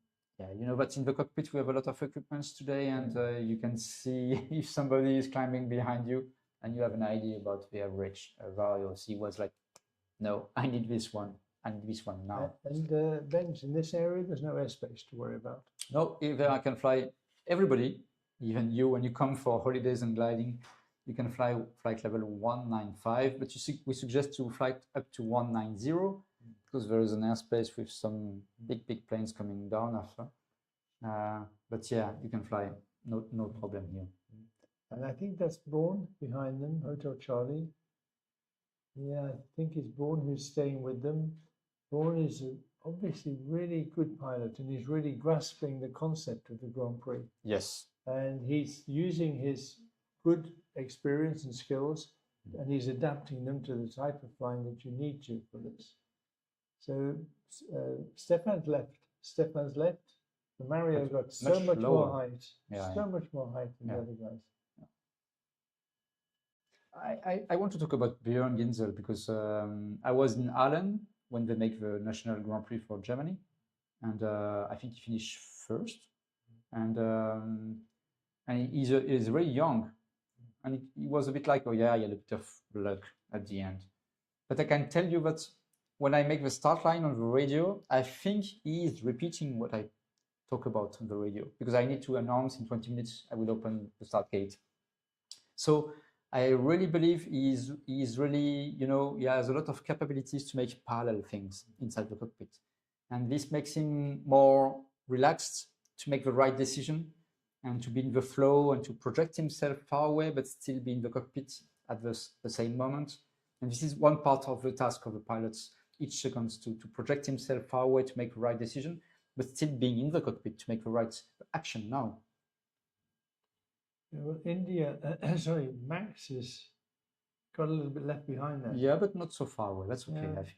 Yeah, but he's still climbing there, and In the same time, he's going to be a few kilometers behind at this point. Yeah. And it's going to be increasingly difficult to pull it back. The next time when there's a big change will be when they come out of Barcelonette. That's one of the big questions. So Barcelonette is in the Ubay Valley. For now, they are still in the main Durance Valley. This is Chabrières mountains, which are the southwest part of. Oh no, we are not in Chabrières, I think. Yeah, we are still on the eastern part of Pic de Bure. Yeah, they're still coming around the corner. We have to turn it north up, and we can see that they should be going to the east still. Yeah, but you can see that they are struggling to find something, because Kilo Whiskey Didier House is on the Pic de Bure, but he's like not so high. Not so high. And India can catch up really fast now. Well, that climb that he pulled there has made quite a lot of difference. Stefan was right to go back to it because it made such a difference. And although Didier's climb was good, seems that that's closed the gap. Closed the gap just a little. But Didier clearly stopped. Yeah. Like, oh, I don't trust, because it's a long road now on the Pic de Bure, and perhaps nothing happens really like he was expecting. So he said, this is not the typical day, Well, perhaps. it's sort of slightly southeast facing, isn't it? The Pic de Bure, is it just south facing? Yeah, but it's the south face normally with the sun burning the face from. Yeah, I know it's a bit milky, and you say milky when it's like this. Yeah. Milky sky. The sun, the cirrus is really quite thick now, and that's going to be changing things. Let's hope it doesn't change it too much. But these two pilots, so Juliet Golf, Eric Bormann, and Björn Ginzel, Hotel Charlie, they are in the typical altitude. They're 2,400 meters, and you can see that they want to climb, because then you have a long gap, which is the pass of Col Bayard, the pass between Pic de Bure and the Écrin. And this is the point at which India can catch them. Yes. if think so. the climb isn't so strong, Mhm. he's got the altitude to come into. And I into think that Didier is stopping. I want to climb, and India will join Didier, and they will be perhaps at quite the same altitude, and we start again. But it's too risky. They don't want to be alone, and they don't want to be low. So when they cross the Col Bayard, valley, yeah. and they come onto the Chabrier, Chabrier. yeah? Mm. Will they go all the way to the end, to Guillaume, before they turn to Morgon and round the corner? It's a long thing to do to make Chabrier and then Guillaume. So Chabrier is the first foothills from the Écrin. And then Guillaume is really the next big one inside a bit the Écrin. But it's a bit north compared to the routes. Can we have a look above, please, Seb, at that route? Oh, so yeah. He's catching. caught him. He's above. Yeah, he's Yeah. caught Mario him up. Kisling is above. That's a bit of excellent flying. Yes. Yeah. That's a bit of excellent flying. And you know what we were saying about Didier not needing to take any risks? Well, maybe he just slowed down a bit too much. Or maybe he's just recognized that there's a change. I need to climb. Stanislas is with them. I need to climb. Yeah, there's a bunch of them together now. So if we look at the route all the way to, if we look down on the route ahead, it takes us forward. We can just take a look at it from slightly above. Let's see what their problem is and where they've got to go. So you can see the line of gliders and pilots all together on the Pic de Bure. And if you follow the line to the top, now the screen, yeah, and a bit on the left, exactly like this. Yeah. This is Chabrier. Yeah, and then this is Guillaume, exactly. Yeah. So, but the entrance of Ubaye Valley is a bit on the right, yeah. Just there. Yeah. This is Ubaye Valley, and just next to Ubaye Valley on the left is what we call Morgon. Yeah. And this would be normally if you are high on Pic de Bure, you go direct to Morgon. But if you are low, you need to count on Chabrier, so the left part of the screen. Yeah. So we can expect that they will try to take as much altitude as possible at this point. Yes. Because we know that it won't get better all the way to Guillaume. And Guillaume's quite a long way off track. If it's a bit already weak on the Pic de Bure and the eastern part, so Tête de Clap, this kind of names on the eastern part of Pic de Bure. See, if it's a bit weak here, we know that Chabrier will be not really reliable. And they minimum height for arriving at Morgon. Morgon, I would say above 1,900. You're right to take a nice thermal. Below, you can struggle a bit. 1,800, let's say. If you arrive at 1,900 and you don't get a good thermal, do you carry on into Barcelonette Valley or do you for a while? Because I've been there. I know how difficult it is. You get there, you don't really climb, you go all the way down the valley to the turn point, and you come all the way back out again because you don't find any. This Ubaye Valley has like a door, which is called Louis XVI. You know, we cut the head of Mr. Louis XVI, the king. But Louis XVI is still there in the Ubaye Valley. And it's like a door, and you need to be above this Louis XVI to just carry on, because the west wind will blow everything, and you will be behind Louis XVI if you're low. And this is a long way, a long sink. And it's a long way with just nothing. It's just 0, 0, 0, 0 all the way through. And bumpy, and it's difficult to climb after. So the max altitude they found on Pic de Bure is at 2,600, whereas they got 3,000 meters before. Yes. And it would indicate a weakening as they're going to the east, because that's where they should have got the max altitude. So we've got quite a different group now, because India is with them. India is on the west. Stanislas is with them. Yeah. So now there's a bigger group building at the front. And you can see that they are not okay now between the decision of Didier Kilo Whiskey is on the right part of the screen, right top, with Björn Ginsel, Hotel Charlie. And the left part, we can see the other senior champion from this area, so Eric Borgman, who takes the same route as Mario Kisling. And Mario is a bit higher, a bit in the front. And he's relying on Chabrier now. You can see that he's going quite to Chabrier. A bit higher. I mean, 200 meters is quite a lot at this point. He's right spot on now. To be high at this position and to cross this long pass, which can be a bit painful. And 200 meters when you leave doesn't seem like much, but it seems like a lot when you arrive. It's time to breathe. Yeah, being 200 meters lower when you arrive feels much less comfortable. He will try to done find really well. Perhaps convergence again, because this can be a bit also blowing from both sides from this call by arm, but it's a weak and large call, so you don't expect a lot of convergence system. And we can see he's not flying too fast. No. He's taking it easy. He's a bit conservative. You don't need to, once you're in front, you don't need to fly so fast. I think he knows exactly what happens, and the wind is the forecast in the morning with Aude when we talked to prepare the race of today.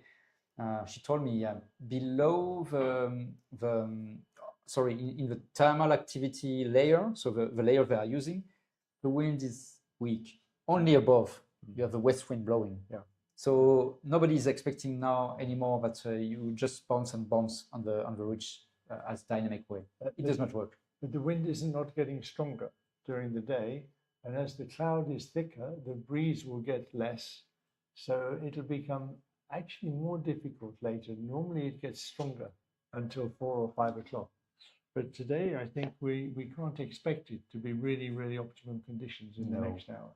The good thing is it's quite dry, and the ground is warm because we had a lot of really warm days before, in the weeks before, and there were not such a lot of rains coming after.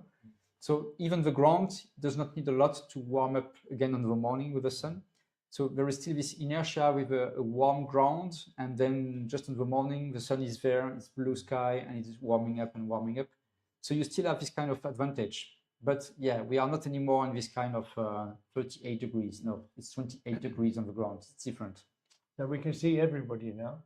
We can see that they're all around the first turning point. They're all heading for the Barcelonette Valley. We have quite an interesting group building at the front, and even the little second group isn't very far behind. So they're coming back into starting a new race. But Mario's definitely pulled away. Mario's definitely pulled out. And even Eric is with him, but he's lower. Mm-hmm. And those two have quite an advantage now. But Eric doesn't have anything like. Oh, Didier's at the same height, so he's going to be okay. Yeah. I mean, Eric's going to be okay, but 200 meters lower is quite different when you arrive on the other side. And I think they are now heading on two different things. So the leading group with Mario Kissling is higher a bit in front of this group also, heading directly to Chabrières.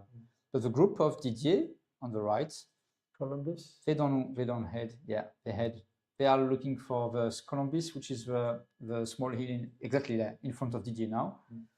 So they don't count on, no, we don't make this detour to Chabrières, it's not worth it. We'll use thermal activity on Columbus, but we don't make the detour. So this will be also really interesting in 5 minutes to see if they find something on Columbus, exactly this way. You know, it's, and this is Chabrières with the way India Mario Kissling will use. Stanislaw, he is obviously a very, very talented pilot. Easier. And he'll be very comfortable to be with Didier. But the problem with following somebody like Didier or flying with him is Didier's local knowledge is such he can go really quite low and feel comfortable. At one point you need to make your own decision. Yeah. And definitely. If you're following somebody as experienced as that, and then they start to push it lower, you think, I'm not really sure what's going to happen now. I'm not sure what we're doing, where we're heading. And it gets quite uncomfortable. Yeah. They presumably are hoping that Columbus will give them something, and then they're straight to Morvan. Exactly. So they're not going to be tempted to move along Chabrières all the way and then cross directly from the north to the south. And it's quite a lot shorter. I would think it's probably 4 or 5 kilometers shorter. Yeah, something like this. Yeah, you win by making this stretch. You win 3, 4, 5 kilometers. But still, you make more risk, because if you don't find anything on Columbus, this will be difficult and tricky, and you need to count on to what we call the Morgonnet, which is the foothill of Morgon. Yeah. And anyway, in this area, there are no worry. Pilots are super safe. There is just a Gap Talar on the right part of the screen. So yeah, heading now to the top left of the screen, you have the valley of Gap Talar. Top right, sorry. And that crazy little microlight strip. on the end of the lake. Oh yeah, and in front of them you can also use ultralight landing and Yeah. taking off strip. I've been there. Nobody wants to land there with a glider because it's a bit too rocky at the end. No, I retrieved one of my teammates off there during the pre-world Oh, championships. yeah. And then when I went there, I thought, no, I don't want to land here. It's So the not- pilots were super safe, sure, and this is the beauty of this area of Alpes de Haute-Provence in France. Yes, it's mountain. Yes, it's rocky. Yes, it's a lot of valleys, but still, every 20 kilometers we have an airfield. There's an This is the airfield, big advantage. There's a safe landing place. Yes, yes. That's why learning gliding in mountain in this area is quite comfort zone at the end. So Arne and Delta Charlie there, David, they've dropped back a little bit. But they also They think hint us, it's time yeah. to be high because they can see in front of them. They Mm. know exactly at what altitude are the other gliders, and they know that if we can climb, it's here. It could have been an advantage. Certainly, Max is catching up a little bit. He's got a good height. If we can come in to look at these three I want groups Mario, together, because I can see that now he's on the ridge of Chabrière, and I can see that he's climbing and climbing and climbing. So So Seb, if we can just compare Yeah. these little three groups in the Sebastian center is here, playing the magic. Oh yeah. he's high. Yeah. He's fine. Yeah. He's really done well. So it's close to what we call the Piolit, which is one of the highest peak of the long mountain of Chabrière, and he's climbing a bit, but he's still going now. And he's still running it. And there could be just a nice little convergence to run there. Certainly, it's the secure route. It's a route which is you're more likely to arrive with a good height at Morgan. Yes. And this tactically, it makes you wonder sometimes, Benj, whether or not that was a plan, or whether that was a reaction to what they found on Peterborough. Peterborough's not working so well. Maybe I'll take the shortest route to Morgan. Maybe Peterborough's not working so well. I think I'll take this route to Chabrière, because different people interpret it in a different way. They will catch up Kilo Whiskey, so Didier Haus will catch up the Morgon and the Morgonnet around 1,800 meters. So he knows exactly at what altitude he will be. It will be nice and it's not a question of safety again. They have a lot of landable fields around, no problem. But still, he wants to arrive just at the right bandwidth altitude on Morgon to catch the thermal as fast as possible, and then to be in the good position. And you can see on the left part of the screen that Mario is still climbing a bit, but now he's far away. He has a got the long distance. He's got an extra 4 or 5 He has a long kilometers. distance, so he has to go now. So we look at the distance to the turning point, and Didier is 29, Mhm. and Mario is 30. Actually, he's not so great. But of course, the mountain's in the way. Yeah. So he's got to go around it, And which he's adds it. climbing. So it will be when Didier is touching the Morgonnet and the Morgon on the top left of the screen.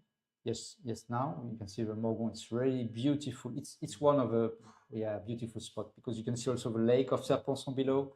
These are beautiful areas. When you are on the ground, sure. When you're in the air, it's really beautiful. And Stanislaw is staying with him. Yes, He sticking. said, okay, I've made my plan. He's a little bit higher, just a little bit higher. That's good. That's a comfort zone. Controlling. That's a comfort zone. And have we got anybody behind this group? I just think they coming along? stopped a bit perhaps on the Columbus Yeah, behind. maybe they start to feel a bit Some of them, nervous. but Björn Ginzel is higher also and following. I want to stick to these guys. Max is higher, but he'll be happy with Dropped the a route. bit, yeah. And there we have So Peter Mr. is, Milena, Mike, and Alberto is catching up. But you know, Leo, these yes, guys have Alberto done well Sironi. because they were a long way behind at the first turn. And They've Sarah done well Fox, to catch up. Stefan Langer is here. Yeah, he's. If they've all chosen this route, it could be a bloodbath when they get to Morgon. If Mario goes overhead at 500 meters above, yeah, it could be quite an embarrassment for him. But we saw that at the first turn. We saw how Didier Oh, yeah. pulled away so far. This is a great view of what you can expect when you fly a bit low on the lake of Serponçon. They don't fly this way, obviously, but you can see that it's a breathtaking area. But it gives you a feel for the countryside. Oh yeah. This is really great. It's green a bit like this with trees around, and you can see the high peaks are much bare with no trees. So it's the beginning of the really, really high peaks around. This is really impressive area. So if we can go down behind, I'm losing data just here for the moment. Perhaps you can check just India now, Mario Kisling, the position, the relative position. Okay, he's making, okay, 3,000 whoa. meters, yeah. But I think it's time to go. Well, he's still climbing. No, he's not really climbing, so he'll be leaving now. It is 8 kilometers behind now. Yeah. Time to go. And we saw the effect of this at the first turning point. It looked like Kilo Whiskey was way ahead, and actually within 10 minutes, he wasn't anymore. Just one climb, one decision from India. One climb, and also a little nervousness and a slowing down. Yeah. You know, it's a long way across this gap. He made it conservative on the Pic de Bure, the first foothill of Pic de Bure. Quite understandable, because you know that what's ahead is going to be quite a long way, and it must be a good idea for me to get high, and so I will try. And I think there is also an influence of yesterday, because yesterday he made no points, Didier, and he knows that I can blow one day, I can't make it twice. It will be a really tough championship, because you can see that they are still together. So Eric is still roughly 200 to 300 meters below Mario. Yeah, but I think he will soon leave also. He's still climbing. He's trying to get the altitude. He knows what the plan is, and he knows how much he needs to execute that plan. Whereas we've got Stefan Langer and Max in the middle. They're climbing a little bit, and I suspect that are they running on gently? They're running on slowly, aren't they? Similar height to Didier. They're going to arrive at Morgon at 2,000 meters. Yes, that's really nice. That's okay. That should be good. And it will be interesting to see Didier now on Morgon in a few seconds. Yeah, he's running with Stanislav Biela from Poland. If we can come right in behind Stanislas, and we watch him run right in behind him. I think it's Björn Ginzel, German pilot. Seb, if you can come bring us right in behind the data are a bit poor to make this kind of route running.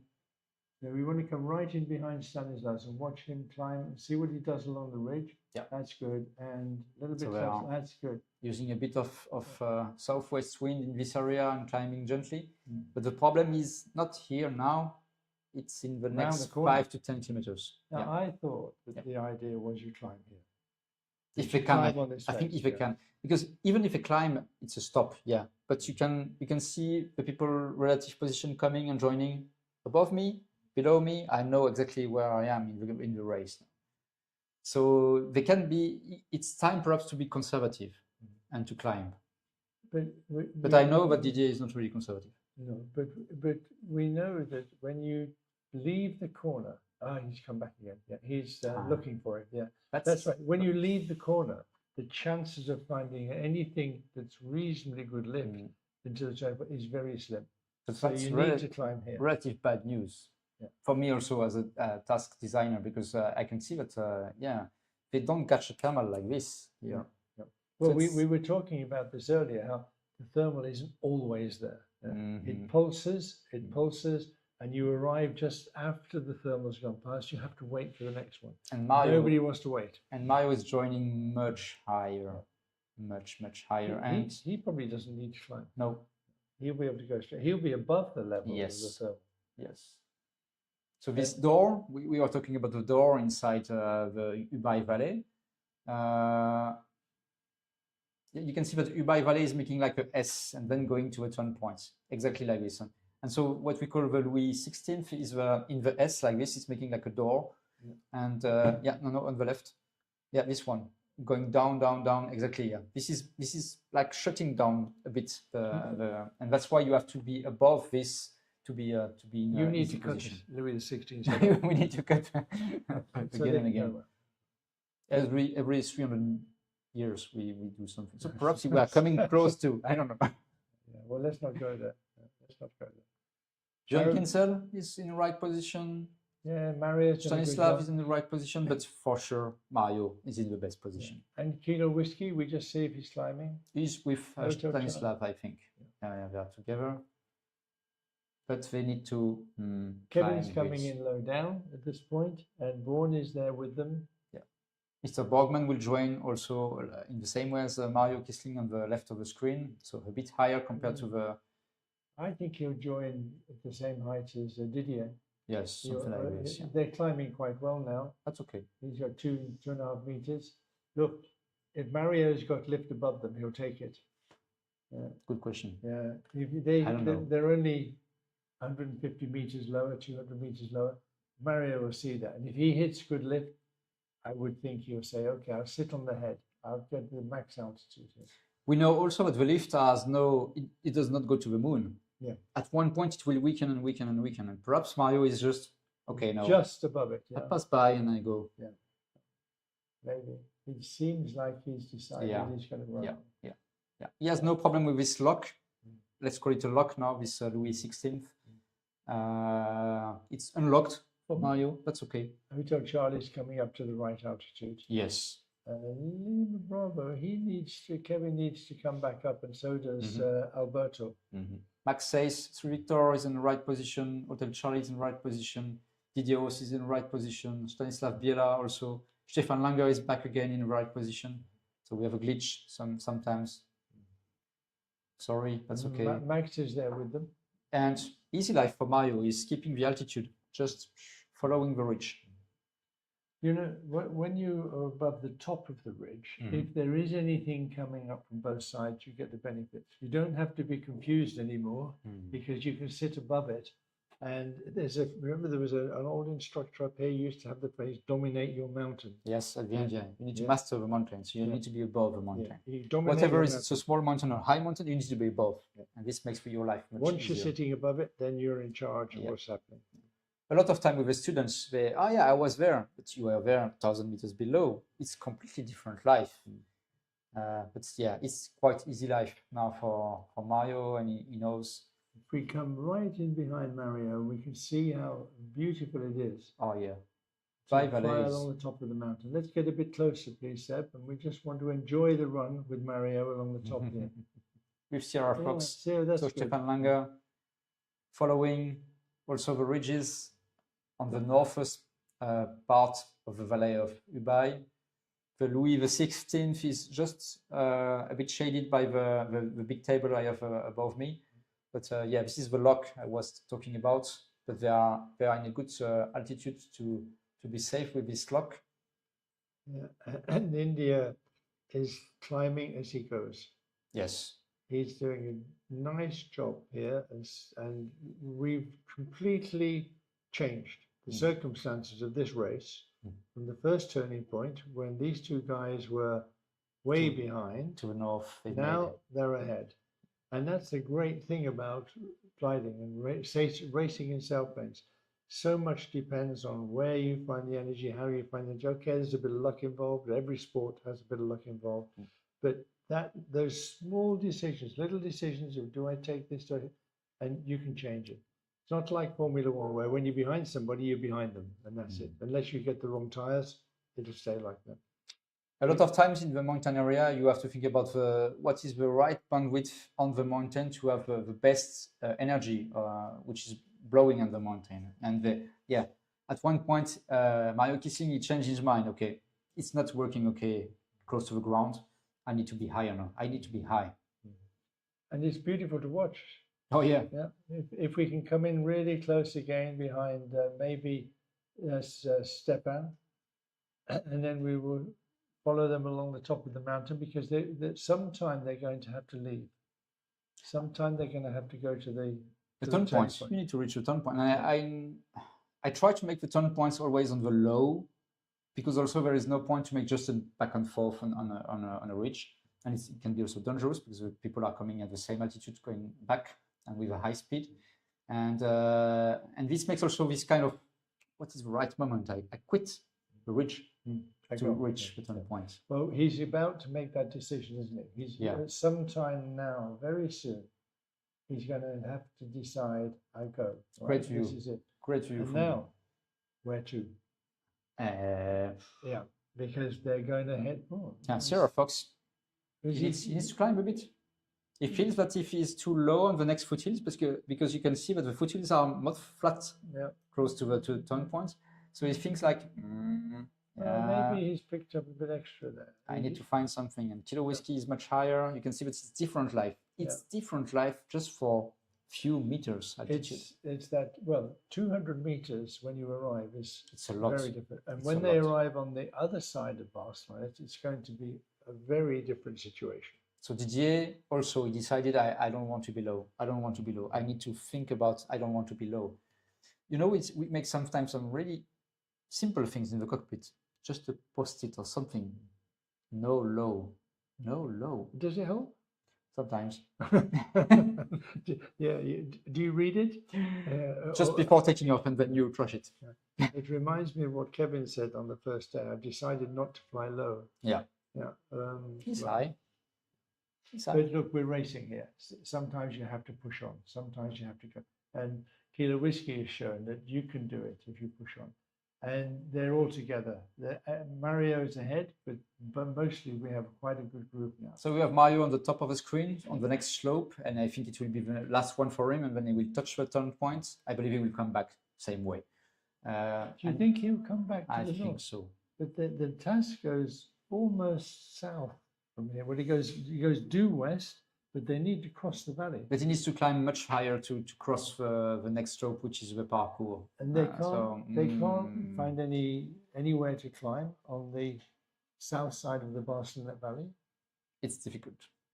Yeah, well, we It's anticipated it being difficult. But, It's difficult. and we know that the only way out is 2,800 meters.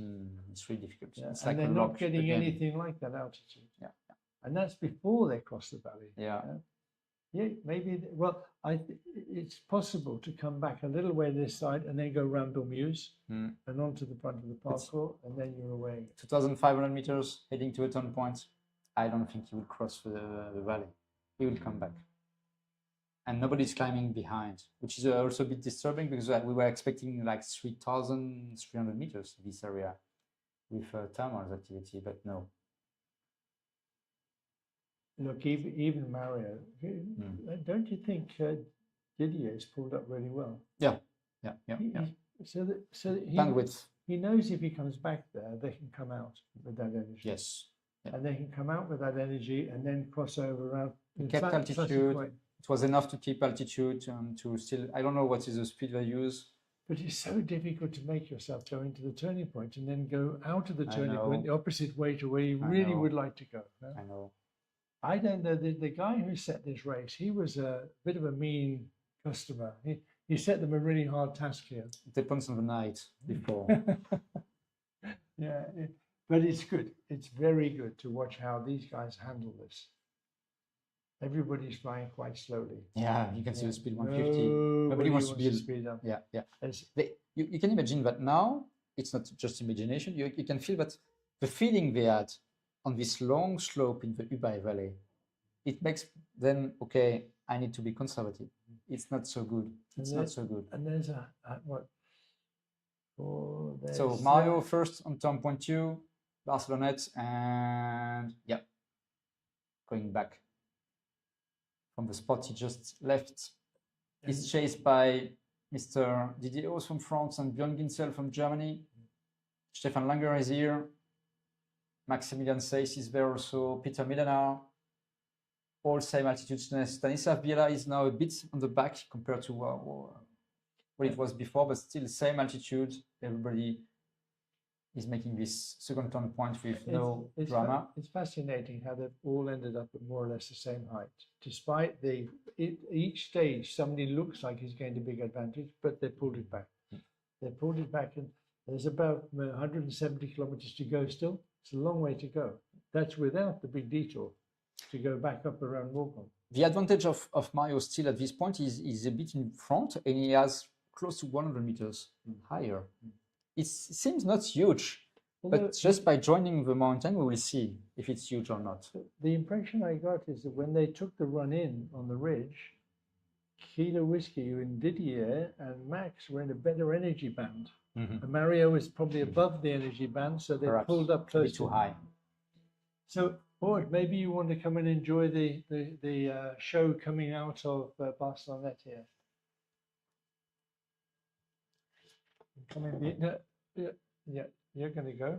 Benji's going to leave us. Maud's going to join us. Benji needs to rest now because he's got to get ready for the big ending. Yeah, I will follow the race. Don't worry. Yeah. Thank you.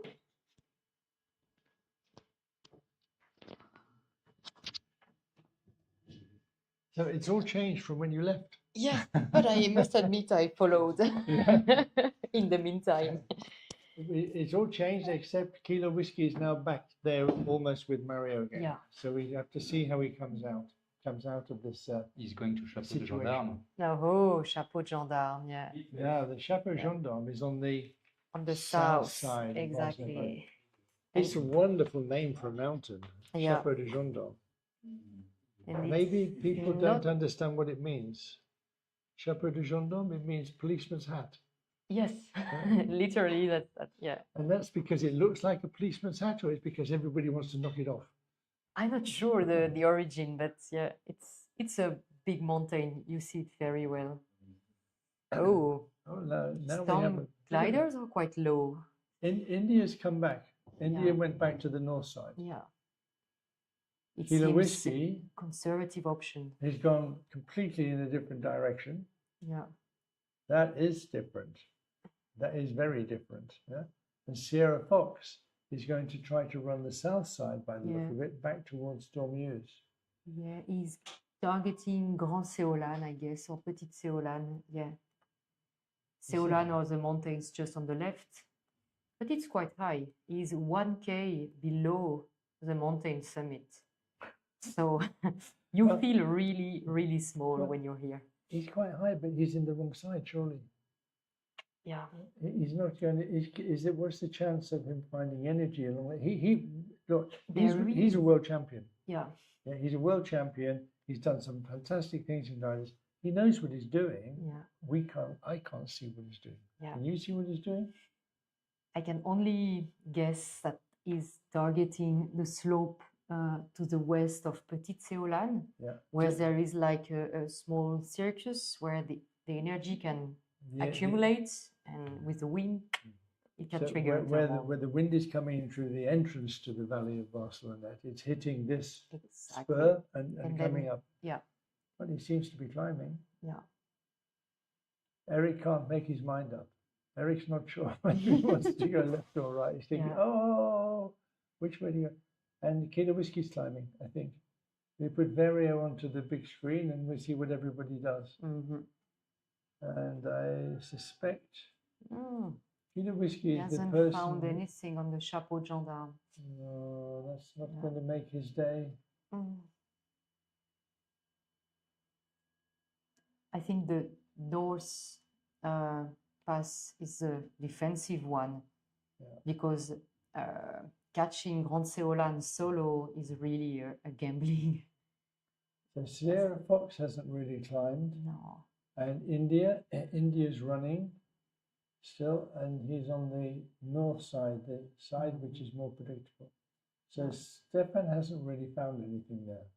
No. And I think we could see that India is running out of the turn on the north side. And Max has gone. Max is still running. I'm not sure what Max is doing. Is he climbing?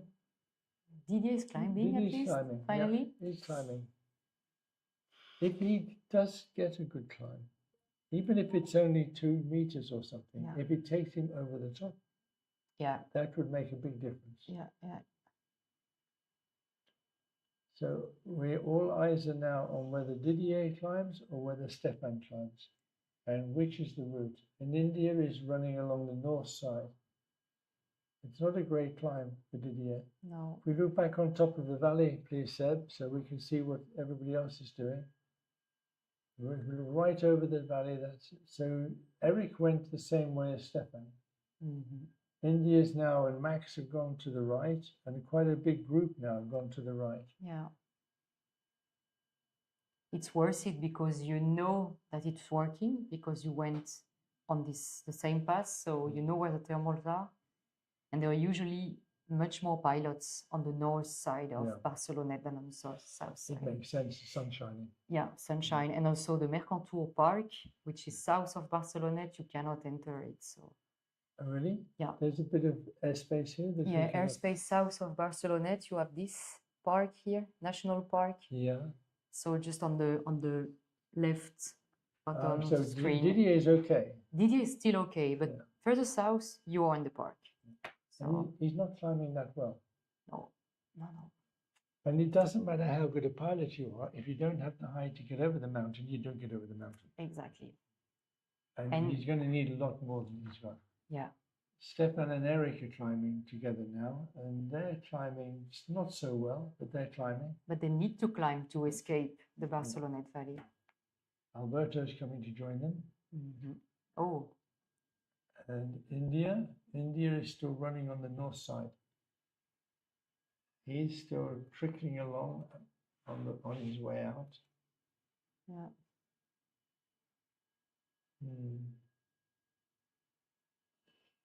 I think that we can see quite a change taking place in the order, Yeah. because those who've gone Lima Bravo, which is Kevin, he's gone with Mario, and I think that's a really good tactic because he's got a good height. And we're coming along behind, we can't quite see, but I suspect it's Max. He's also going with Mario. They're not far off coming out of the valley. Yeah. Around to Dormius. Yeah. And they're out of there. Yeah. If you reach Dormius, you're done with Barcelonette. So Antoine, do you want to come and join us first? And then you just come and keep up with us for a minute. And it's interesting now, Stefan and Eric are crossing the valley to the north. So it wasn't worth it. Introduce Antoine Abed.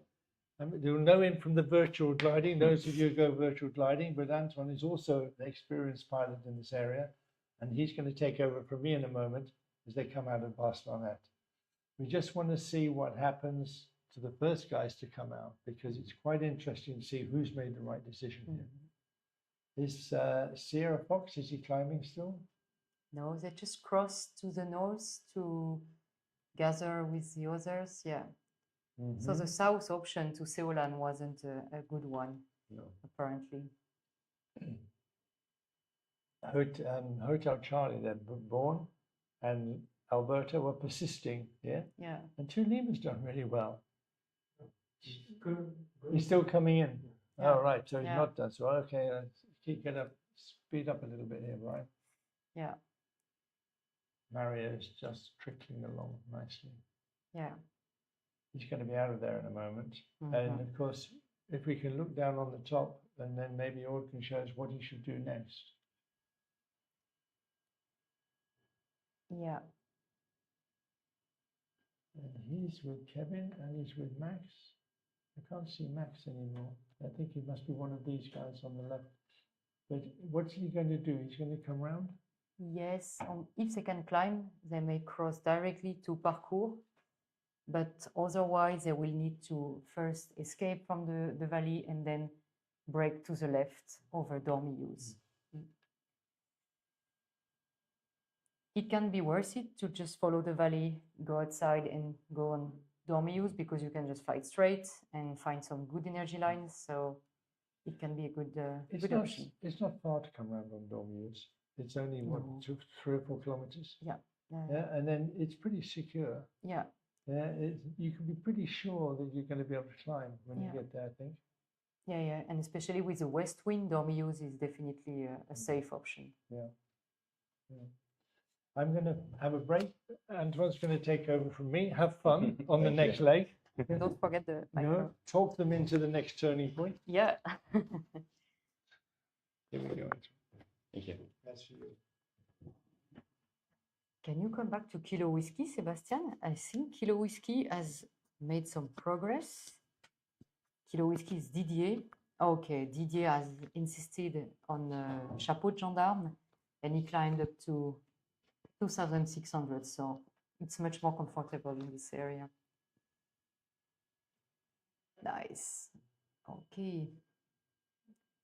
So, our leading pilots. We have Mario Kisling. So there is actually another option, but it's not easy when you don't see the sky here. So they are joining the north of Dormius here, But then maybe you have the field of Espinasse, because we are going to Colpertier, right, on turn point 3. Maybe you can go to Espinasse, then Jalinier, which is near Gap, and then try to cross through the valley of Sisteron here. Maybe that's an option. Or they take Dormillouse, they go to the Monge or north of Monge or near La Motte du Caire. La Motte du Caire, exactly, and then you try to cross. Yeah. But it can be an option to go to Espinasse, the small fields on the south of the lake right here of Serponçon. And what would you do? I think I would do that actually, to go Flying to straight, straight to not straight, but go to Espinasse because they are quite low. So Yeah. either they can climb here and continue to Espinasse, Mhm. or they go to the left indeed, towards Dormillouse to get a higher altitude, maybe 2,700 meters they can make there, and then cross more on the south of the track here. So, and yourself, what would you do? Depending on if I climb at Dormillouse, maybe one on or no, the other option. I don't know. Yeah. But definitely, if they climb here, it's done. Okay. It's okay. But are they going to climb on west side of Dormillouse? That's the point. And how high? It's difficult to imagine how the sky is there because it's pretty covered with cirrus currently on Saint-Auban area. You can see it on the picture here. Yeah, exactly. And the cirrus are quite thick at some points. So there are cumulus clouds below, but in their area, we don't know really how the sky is looking. So yeah. Yeah, the cirrus clouds are there. That's for sure. We can see it outside from the window here.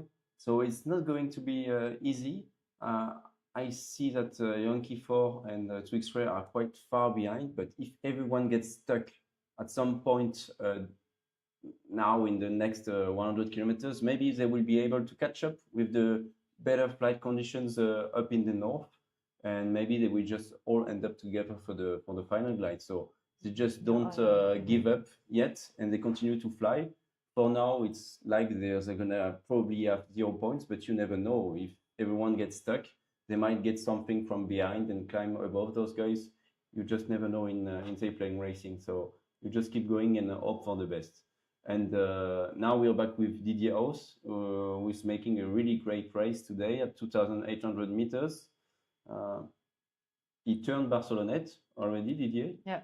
I see Schmelzer is at 3,100 meters almost. That's really high, but he's far behind, as I said, Tell in 2X-Ray, close to Yankee 4, so he's really far behind. But he will try to catch up for sure. Who do we have? We have Eric Borgman in Duet Golf with Max Seis next to him, and Stanislaw, the Polish pilot, is a bit lower, 2,150 meters. And they are getting out from the Morgon, actually, using the Morgon. Yeah, it's curious. It's really a different option than the first ones. They do not target Dormillouse, but rather Morgon to the north. It's a big investment to the north. It's a large detour. I'm not sure if they have seen something or if they have a plan maybe to Colombis and Montsérieux to the south of Gap, maybe. Yeah. Yeah. I was watching the live downstairs, and we were all wondering when they were crossing from the Valley of Gap towards Morgon from turn point 1 to turn point 2. We were wondering if there were some cloud streets right in the middle, because they were going close to Colombis, but not exactly towards Colombis at the beginning. So we're like, probably there are a few cumulus aligned here. And we saw Mario obviously going to the north. He made a really good choice going to Chabrière and Lucie there. But we were quite surprised to see them right in the middle of the valley, and probably there is something around here. So yeah, looking forward to see what will happen in the next few minutes now. Yeah, and behind them we have some pilots quite isolated who seems to take margin in the Barcelona area. They are climbing much higher than the previous ones. maybe they saw that they had difficulty to get- climb, but Yeah, and to go out of the valley Yeah. to go back to the west side of the task. yeah, Barcelonette Valley can really be a trap. So you need to ensure to be high enough.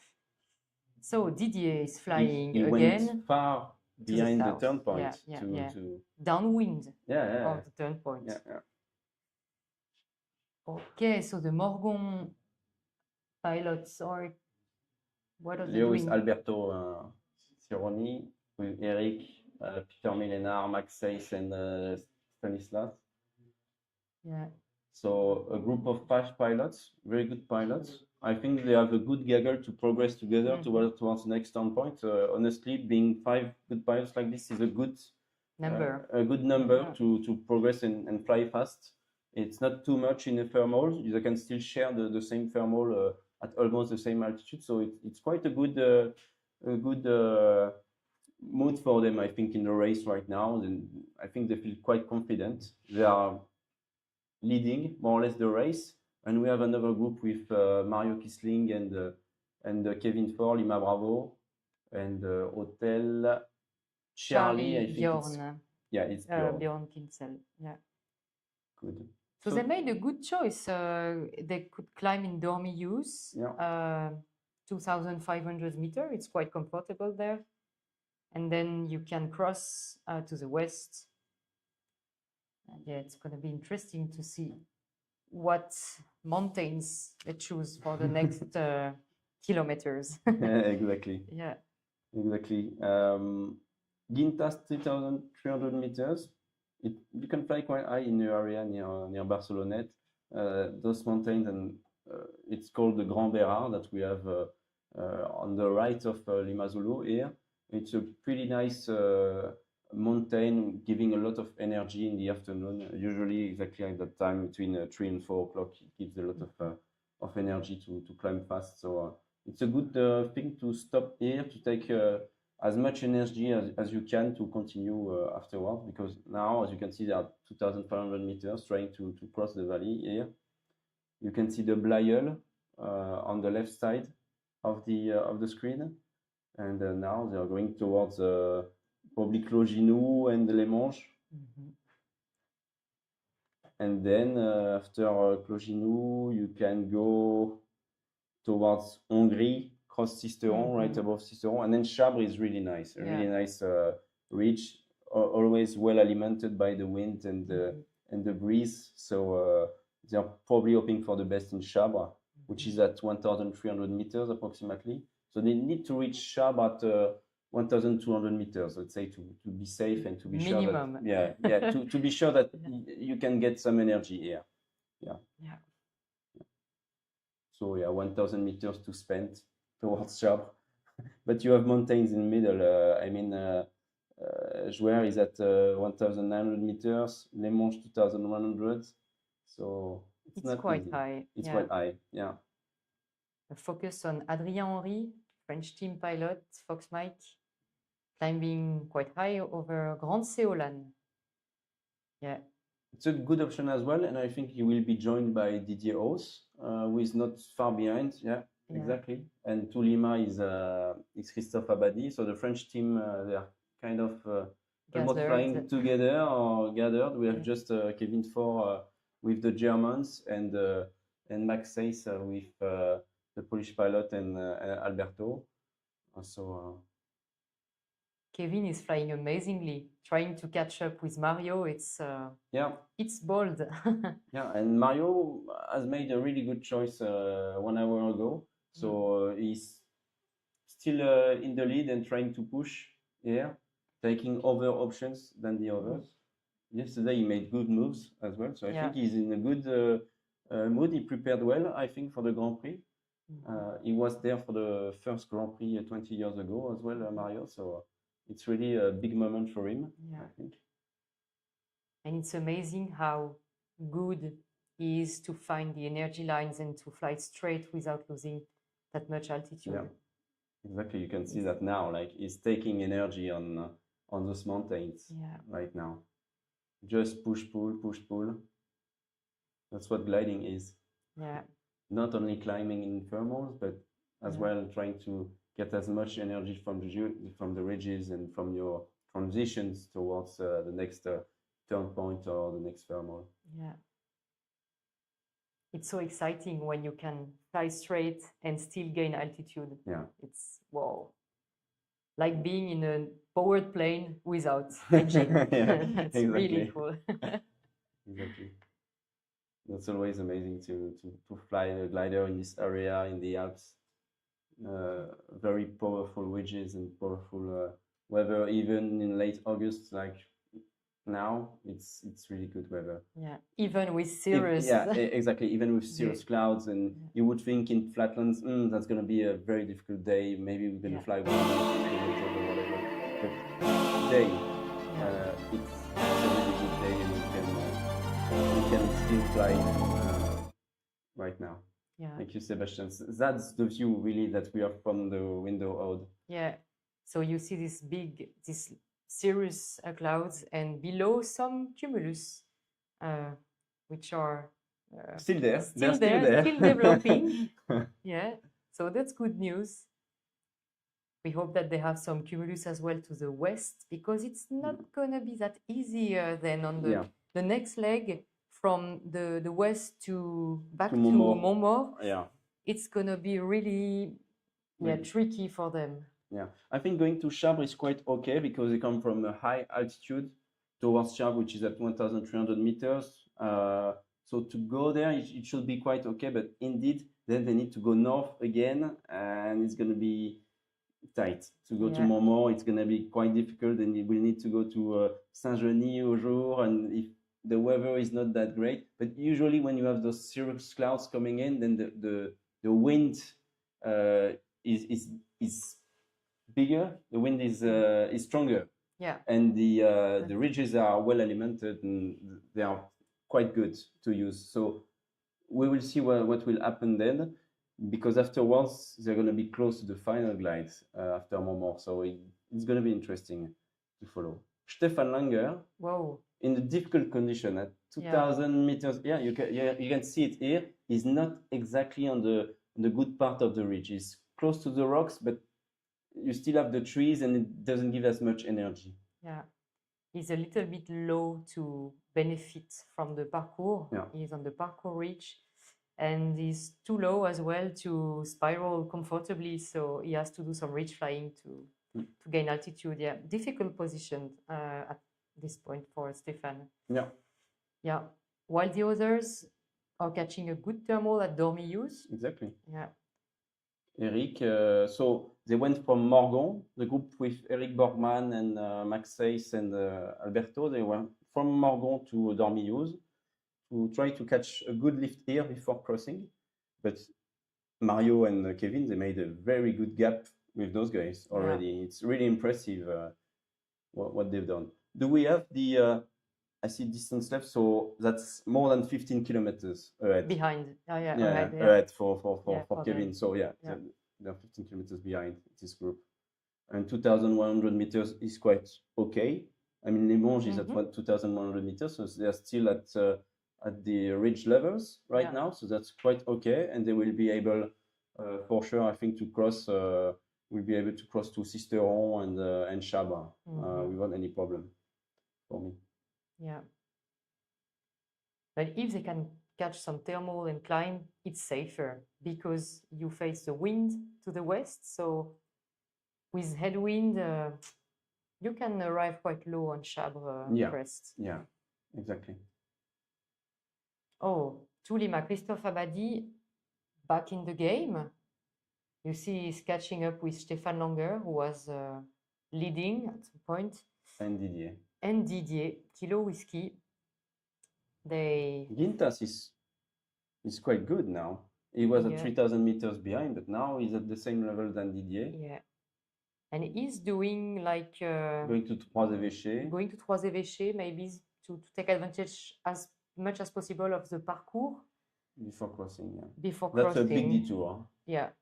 Going there. Maybe there's a huge cumulus going to 3,200 meters, but still we're going to turn point 3 now to Colperti. If you see it on your screen here on the top left, So it's a big detour for those guys. Actually, they need to cross now. I would say.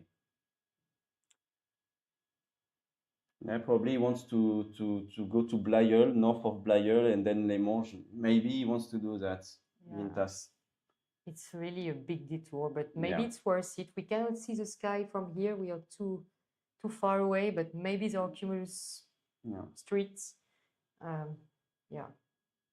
think Yankee 4 is giving up on the task now. I see 1,200 meters. Yeah, I think he's getting back to Saint-Auban right now.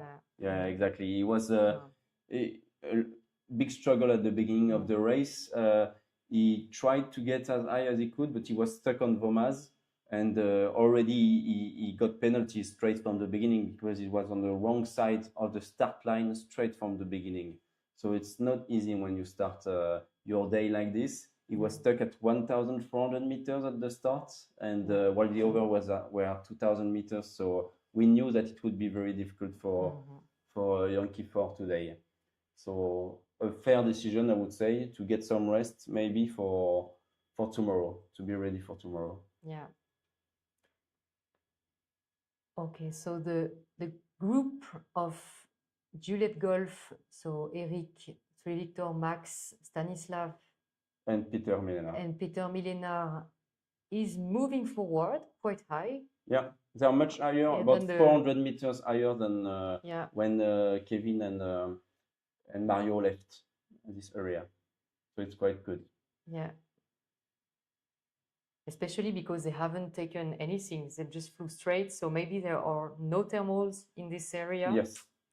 So being high is always better. Yeah. Okay. I'm trying to have a look outside. We still have the cirrus clouds, obviously, but I'm trying to look far away. And indeed, far away, you see good cumulus clouds still, very well-formed cumulus clouds. After Coupe and those mountains. So on the parcours, maybe there are still quite good cumulus clouds in the area. So that's why maybe they wanted to take up to 3,000 meters from there. And now probably going towards Saint-Auban, there is no cumulus at all for them. So indeed, I understand maybe as well why Gintas went towards Trois-Évêchés, maybe to do the shortest route, then gliding towards Sisteron. That's a possibility, honestly. So, what are Mario and Kevin doing? Our leading group. Two leaders, not so high. 2001. Yeah, Kevin is climbing. Near Les Monges. He seems to have a good climb, climbing fast. This is good news because you still have a long distance to cross this valley. Exactly. And get to the next it looks like a very good climb between 3 and 4. It's quite good. Yeah. From a tactical point of view, he knows that he's not that bad today so far. So maybe he's securing the end of the race. And you know, Kevin, he flies in the mountains quite usually. He comes from the Pyrenees, so he flies a lot in the Pyrenees. And he's been flying in Saint-Auban for, I think, 6 or 7 years at least, Kevin. So he knows the area here. He's training in Saint-Auban, so he really knows this type of weather conditions, because in the French team, they fly whenever the sky is good or bad, basically. Even when you don't have anything and no one is flying, the French team is flying to train in those conditions. So he's quite aware of this type of weather, Kevin. And he has had a good lift, honestly. 2,400 meters almost now is quite good before going to Colperti. Yeah. And I would add that the French team is also flying in areas where the weather is really bad, just to add difficulties. So he has already faced a lot of difficulties. He knows the traps. So yeah, he's doing very well. That's interesting as well to see Didier House. I don't see exactly where he is. Probably near Trois-Évêchés as well, 2,300 meters. So he followed Gintas, and then Gintas went towards Blayeul, indeed. So north of Blayeul with Christophe Abadi. Maybe there are a few cumulus clouds as well and they were attracted by the clouds here. That's a possibility. Yeah. So we are in a weather situation where the wind in altitude is from the west, so there can be some cloud streets to the west. So maybe they catch something that is lined just in front of them. I don't know, but maybe. Yeah. You are the meteorologist, Yeah, also. but I have You no need eyes in the sky to currently. explain So. what's the weather like today. Yeah, some streets are here. Are you happy with the race today that you've prepared with Benjamin this morning? When you look at the weather outside, is it what you expected in terms of maybe cirrus clouds came faster maybe than what you expected or not? But the thermals are there. They seem to be good, right? Yeah, honestly, I think it's the forecast was pretty good regarding the instability, the cloud cover. Even if it came quite early, it was forecast actually on the cloud cover map I showed this morning at 2 p.m. local time. It was already here, so yeah, I think the reality matches good the forecast. Is the air mass the same as yesterday? Yes, quite the same. There was no front coming in. I mean, no changes, no big changes. Exactly, no big changes. Just the wind a little bit stronger in altitude, and these cirrus clouds. But in the low levels, still good instability. As we can see, they are climbing quite fast sometimes. Good thermals and also good ceilings. So more than very good ceilings. 2,600, 300 meters, 3,000 meters. It's very good. That's good. While they are trying to cross towards St-Auban here, can you tell us more maybe about the weather for the coming days here? Do you know already a bit of what we can expect tomorrow maybe? Yeah, I have already had a look. It's still good tomorrow, meaning that we are still in the same synoptic situation, so no major changes in the air mass. Just a little bit warmer, but still sun, and no risk of big showers, and so no threats, no weather threat for tomorrow. So we can expect a good third race, and then it's deteriorating. So on Wednesday, slightly worse, maybe some cloud cover coming and maybe a showers. Short task, maybe a short task possible. And then Thursday looks the worst day so far. So maybe we'll see. Hardly it's far away, but it's far away. Yeah, we'll see. It's That's far so far the best. Yeah. It's good. It's good. Thank you, Aude, for the weather analysis for the upcoming days. Kevin 4, 2,640 meters. As you can see, the climb was quite good. Maybe the others, I've seen him on the Flarm. Like I see Eric Borgman joining the area where Kevin climbed with the previous leading group, let's say, with Charlie Tango and Max Sace and Victor. So that's going to be quite interesting because Mario he has almost crossed towards Chabre now. It's not Chabre actually. It's Crête de l'Âne and Roc de near l'Aigle. St-Auban. St-Auban is right in the middle of the valley here. Yeah. So it's pretty south of They need the to turn go point. up It will again. need to go north then. To the right. So this is and a nice view of St-Auban city. Aude, go ahead. Yeah, St-Auban with the small cathedral on the rocks. And this is a Provençal city famous for climbing as well, because you have really nice ridge over it. And of course, beautiful landscape with the Durance River passing by. So a very nice city. Yeah, it's a nice city to visit and to have a look during the day or in the evening to eat something. Really nice city in Provence. You should go there. So Mario just crossed St-Auban area towards Roc de l'Aigle. So Roc de l'Aigle is a small ridge where you can expect thermal activity. So hopefully we'll find something. It is at Lubac, 1,300, 1,400 meters approximately here. So. And that's the view towards Lure. Correct, So, it's cloudy. It's cloudy and there are no cumulus clouds anymore. And that's really a shame because that's area where they are flying to currently. So we do not see north of Lure, but yeah, it's not as beautiful as before they started. Of course, the cirrus clouds have a little bit lower the sun heating, so it's normal that it's deteriorating across the day. So it's interesting. Look, Lima Bravo, Kevin Ford is doing something completely different because he's high enough. Yeah. He's high enough to go directly to the turn point. Exactly. So he I like he may push and fly first. Then Yes. yeah, we'll see.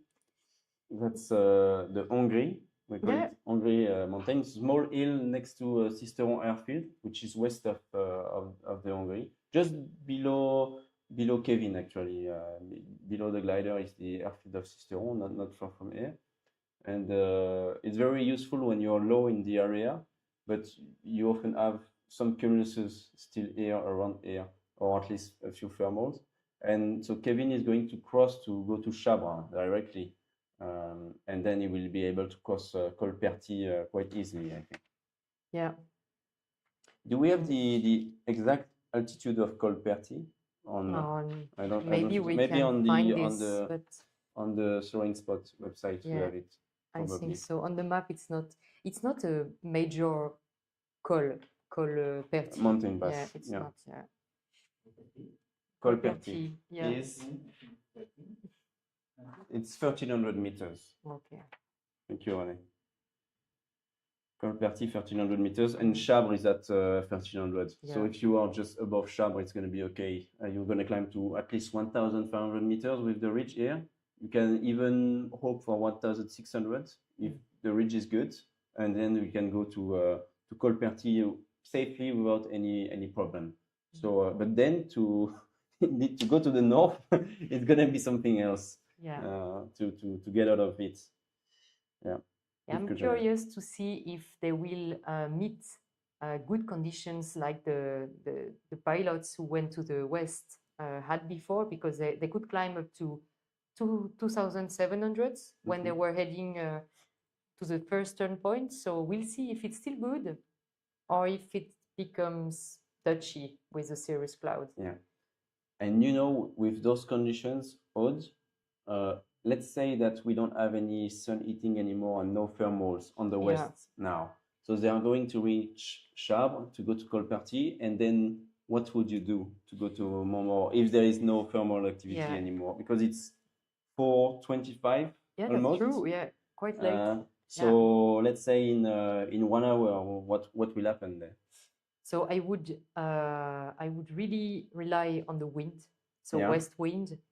And you have some opportunities. So the condition, obviously, that you are high enough at Colperty, then you can catch the west ridges. So first Saint-Genis west slope can give good ridge effect. Yes. And then you have also the Aujour west slope to the north, a little bit on the right. Yes, this one. And then you have also Seilles who can work on the slope. So you have these west ridges here, and then you can use them back also on the way home, or you can also rely on Seilles and on the east side of the track, on Jalinier, Motte du Caire, and so on. Yeah. When you do not have any thermal anymore, you need to rely on the wind, but it can work. That's what makes flying here so interesting, is that you have so many different slope exposures, so you can rely on different options, different wind conditions. So Kevin has taken the lead, right? Yeah, exactly. Wow. Because Mario took the way towards Sisteron, and then going north again, it's going to be difficult for Mario, honestly. For me, to go to Colperty from there, it's not easy. If there are no good thermals, it's not easy, because then you need to jump from one ridge to another, and those ridges are not that good compared to Chabre. So it's not easy.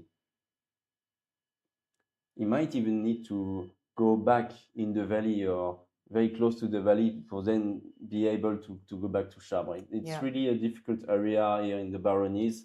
You can see it on the screen. instead of having well-aligned ridges, they are all kind of mixed with different slopes, With as you said. random orientations. Yeah. So it can be turbulent, can be weak there. So we will see what Mario can do there. Yeah.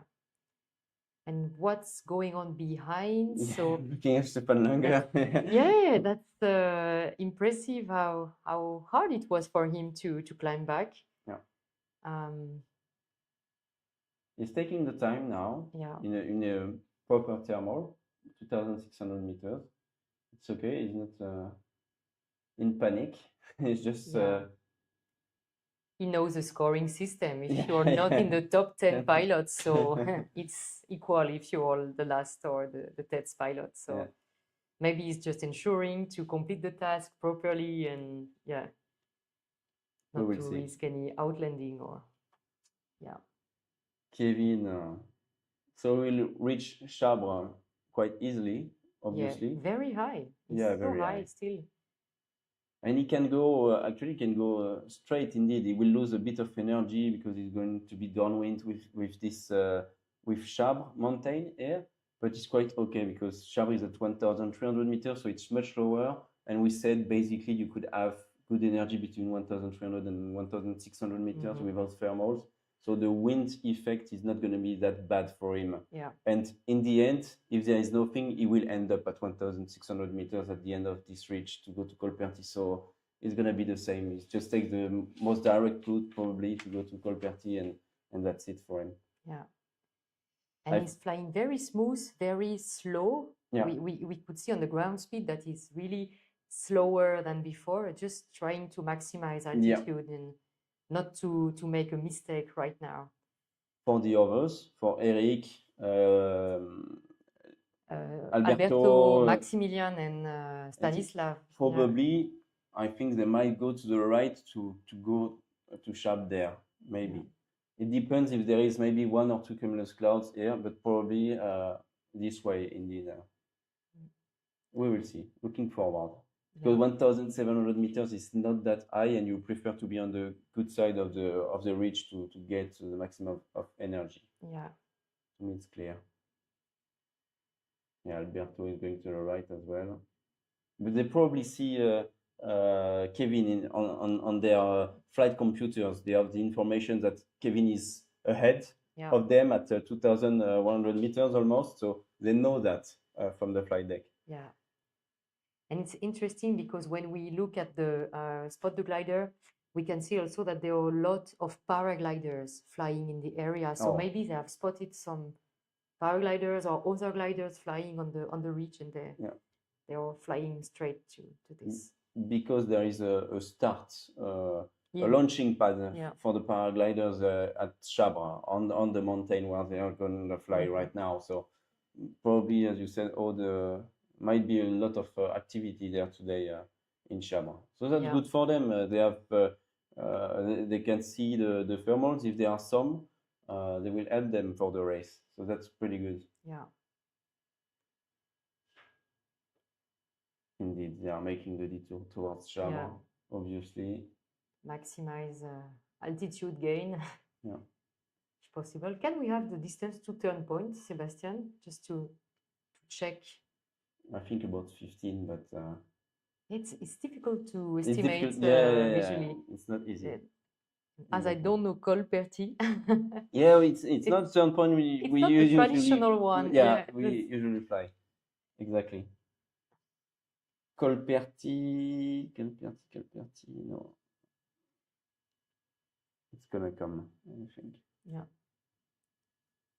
Distance left 113 kilometers anyway, out of 328. Telsmelser is at Grand Bérard right here, so he's going towards turn point 2. He's going towards turn point 2 or going back. No, I think he's going to turn point 2. Back with Kevin, 1,900 meters, Kevin at the end of Chabre almost. Yeah. And the group behind is trying to catch a thermal.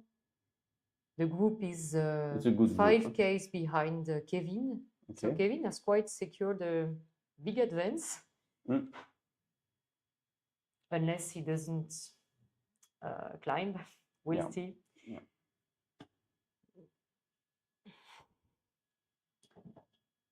I think Kevin can finish the race alone. He knows the area. If it's only ridges, I think he can make it alone. If it's with thermals, it's much more difficult because you need to find the proper thermals Yeah. to select the best ones and so on. If it's the ridges, he will go there and then come back. As you said, he will go to the northeast, then towards Saint-Genis, Aujour, and turn after Clap the Montmort turn point, and then to go back, he knows the way Yeah. from there Yeah, to go to Saint-Auban. So to me, he can finish the race alone here, Kevin, if the conditions are, let's say, bad with only the ridges that can be used, and he won't be beat by any other pilots here because he has a good advantage, same altitude than the others. But if we have very good, very powerful thermal at some point, then Yeah. he might be catched up by this very good gaggle that is behind. Oh, back to Mario and Klaus. Klaus Gambard. Yeah. Who are a little bit south, lower. And yeah, they may face difficulty if they do not find something to climb, because in this area you cannot move forward Yeah. if you're not high enough. You have this mountain ridge to cross, so they will definitely need to climb. Yeah. Yeah, and Klaus was in a very difficult situations for me. 1,400 meters on Crête de l'Âne. You are 300 meters below the ridges here on the south side, and it's really not easy to get out of this situation. Yeah. He's gonna try to help Mario, maybe, but it's not easy. Eric Borgman, 2,100 meters in a good thermal, let's say, almost 2 meters per second. It's okay. Yeah, 2 meters, more than 2 meters. That's yeah, very good. Yeah. If it's strong, it's worth it, even if the wind is blowing from the west. So yeah. To me, Kevin is making a good move. He's alone in front. He just uses the ridges to go to the turn point. And for me, whatever happens, you need to go back to Chabre to then go to the northeast. Yeah. So if you do that, you will just cross the path of the other pilots, then going to Colperty. And if he can manage to climb at the end of Chabre before going to the northeast at 2,200 or 300, he's going to be the king of the world. The king of the race, at least. At least the king of the race. It's going to be much easier for him. So a good flight from him. Because he didn't score any points, Kevin, I think, yesterday. No, unfortunately not. Yeah. Might be the start of the competition for him today. And following Kevin, we have Stanislav Biela, the Polish guy, quite young as well, flying also alone. He looks at ease when he's flying alone. And I don't know if he's used to this west area of the Durance Valley, but he's quite low, so he moves forward. Yeah, it's he's interesting. on top of the ridges. Yeah, he's I think quite comfortable to fly to fly there. Bold attitude. Yeah. No, it's really nice. And the group with Eric Borman is still climbing, quite good. Okay. Maximilien Say, 3 victor, followed closely by Alberto Sironi, Leo. They decided to go to this turn point. 14 Ks to go. Kevin has quite a lot of margin. Yeah. But you will need to climb at some point. So it is 4:34 here in France. And Kevin 4 in Lima Bravo is about to turn point 3, Colperty. And the next turn point is going to be Montmort, which is an outlanding field of the Alps towards the northeast. And there's going to be 39 kilometers between Perty and Montmort. So Kevin can do it alone, I believe. and we'll see what will happen in the next few minutes. Trying to take a thermal, yes or no? Or I think he will just continue towards the. He's so turn point close three. now. Yeah. He's at a good altitude to turn the point. Unless there is something really good, for me it's enough. Yeah. I would not waste too much time here, probably, because he has a good lead, and if you don't climb well, then the other are just gonna catch you up, and you are losing your advantage. Yeah. So he is still in a very good situation, but you see, 1 meter per second is not that good. They are 2 meters behind. Yeah. So it's not that good. We will see. Stanislaw, 1,700 meters. Oh, and that's interesting. Eric Borgman is followed by Peter Millenaar and Bjorn. Yeah. So 2 other pilots still in the game, actually, for today's ranking. That's great. They can all win the race. Yeah. When you see that it's still long enough, more than 100 kilometers to go, a lot of things can happen in the next hour or so. So it's going to be interesting, and I think a tight arrival in between those pilots here. Even Gintas is catching up. He's at 2,200 meters. Yeah. Didier House is And coming back Christophe on Abadi, sharp. look at Christophe Abadi. He Yeah. was so far Yeah, behind, yeah. and now he's here, back in the game as well. That's what we said like 20, 30 minutes ago. When we were talking about Yankee Force that went back to Saint-Auban. But even if you're late, keep going, because you never know. You might be stuck. Everyone might be stuck at Colperty or somewhere else at some point with the weather that we have today. So if you can manage to continue, just do it, and hope for the best. Hope that those guys get stuck at some point. Yeah. Everything can happen still until the end. Especially because the weather is weakening. Maybe the thermals are really like weakening Sitting already. down. So yeah, you see this idea. We are going to the end of the day, so it's late. So we'll see. I think Kevin turned the point and he's going towards the ridge here to get some help from the ridge. On the west side, so on the wind side. Yeah. Maybe there's something. Yeah. And it's good because the wind is then bringing him towards the next turn point. Yeah. So good strategy to take the thermal after having turned than before. Yeah. That is something. He's flying slow to try to get the thermals in this area. Maybe he doesn't want to take the lead too much, and he just wants to stay above the others. Yeah. Maybe wait for this good group, because it's a really good group. But then you don't take your chance. Yeah. He might regret tonight to stop here and wait for the others if he ends up 10th or more, because the pack behind is really catching up, and then if you are at the same altitude, you are not in control anymore. So yeah. So we will see. Yeah, but maybe securing. He says, I'm in a good position, and he just wants not to make any mistake. Yeah, exactly. From now. Yeah, often in gliding races, when you are leading and you are alone, it's very difficult. And when you have a good group behind, they often catch you up because they fly faster together, and they can have better lift behind and just catch you up, and then you lose everything at the end of the day. So you need to choose if you relax and you try to stay higher than those guys to try to manage and control the race, or if you want to continue alone. Yeah. Not easy.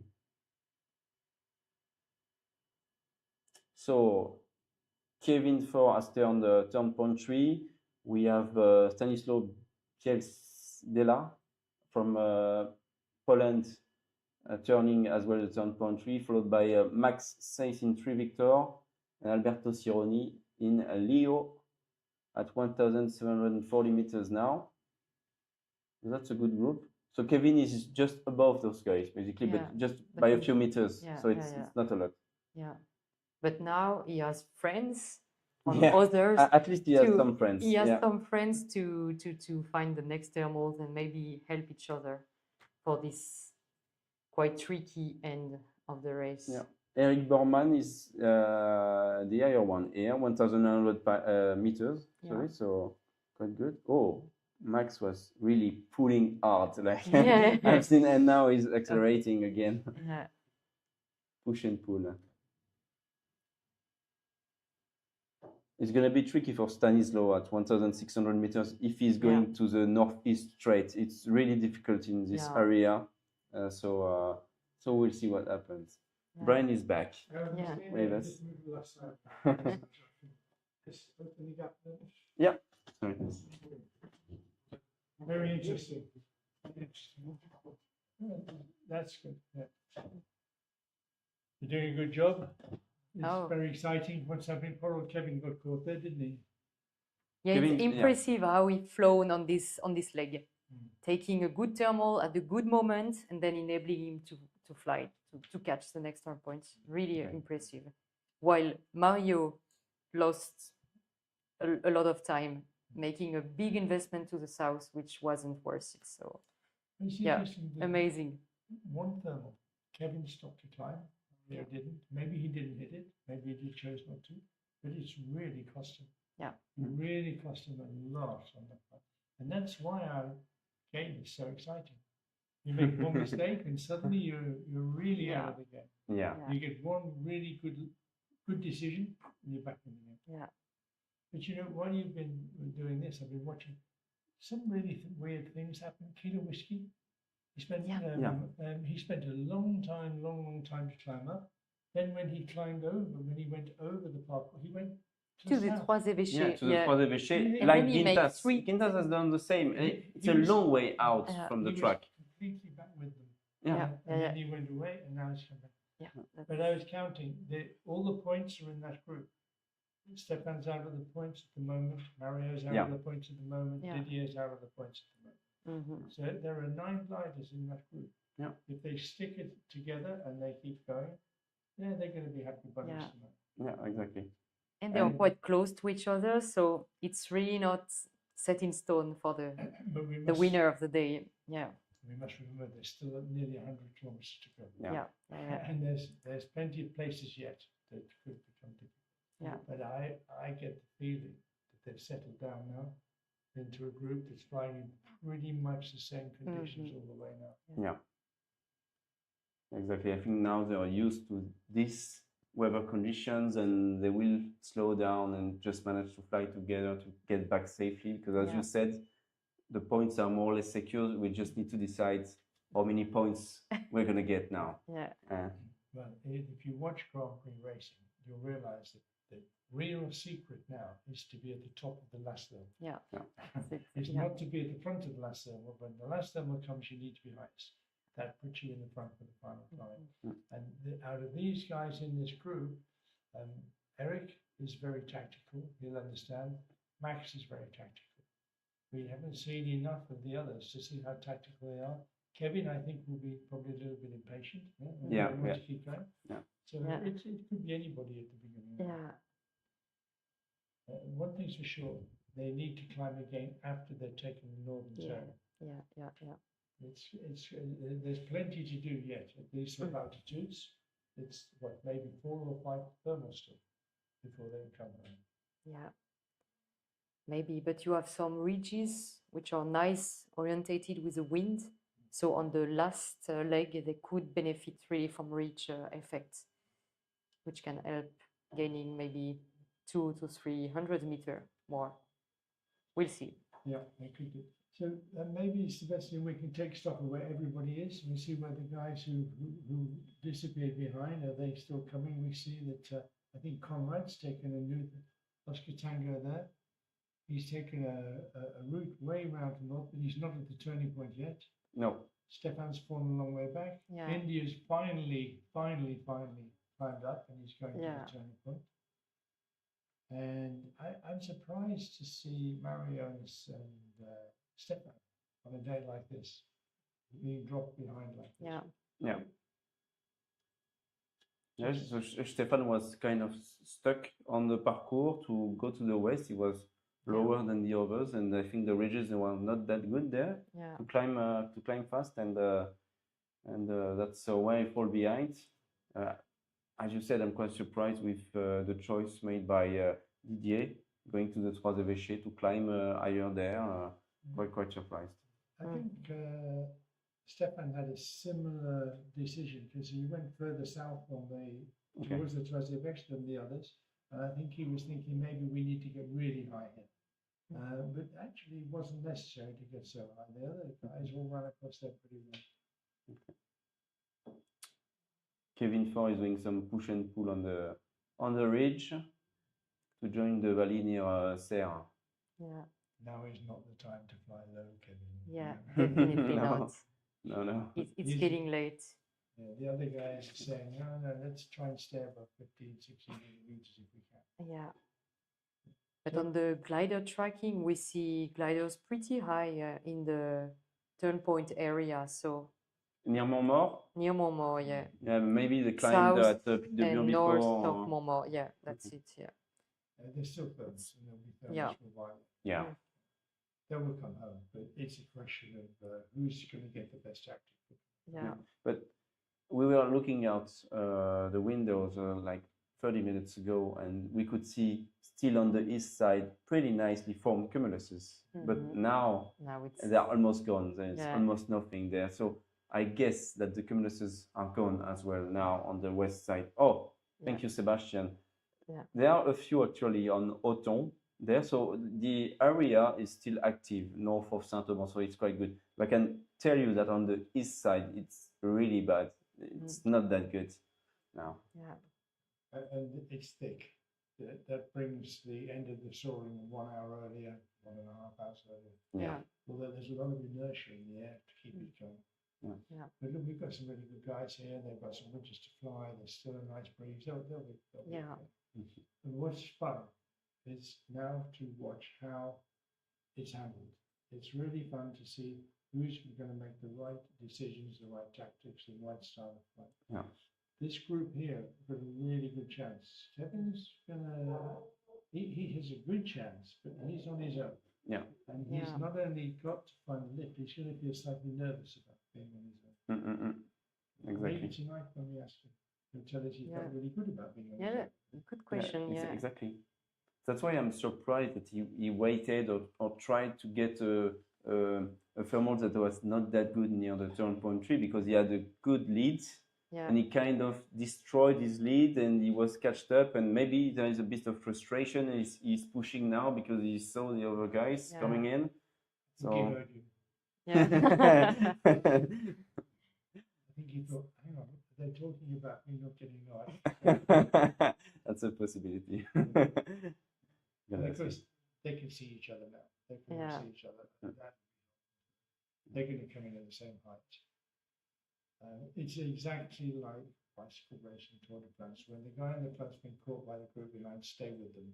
Yeah, you had your go. Now stay with them because you're there at the end. Being there at the end is important.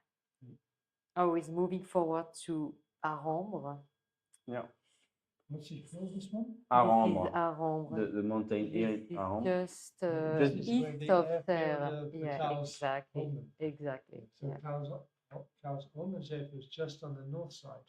Yeah, of this on mountain. the west side, northwest. Yeah. So they would normally launch onto this little ridge when they launch out of there. Yeah. So a lot of pilots will know this from climbing away on their long flights out of the clouds. It looks quite different when you approach it at these sort of heights from the south, with 70 kilometers still to go in the evening. Yeah. It's not the same. Yeah. But, how far to the turn point now? Would you look at the distances? Because he at needs least 20 k's, I would say. No, but to the turn point. Okay.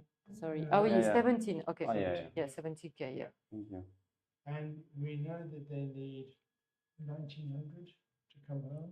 Minimum. Maybe 2000. 2000. Yeah, maybe 2000. Yeah. So if they turn at 1600, that needs at least one more 400-meter climb, at least one more climb. Yeah.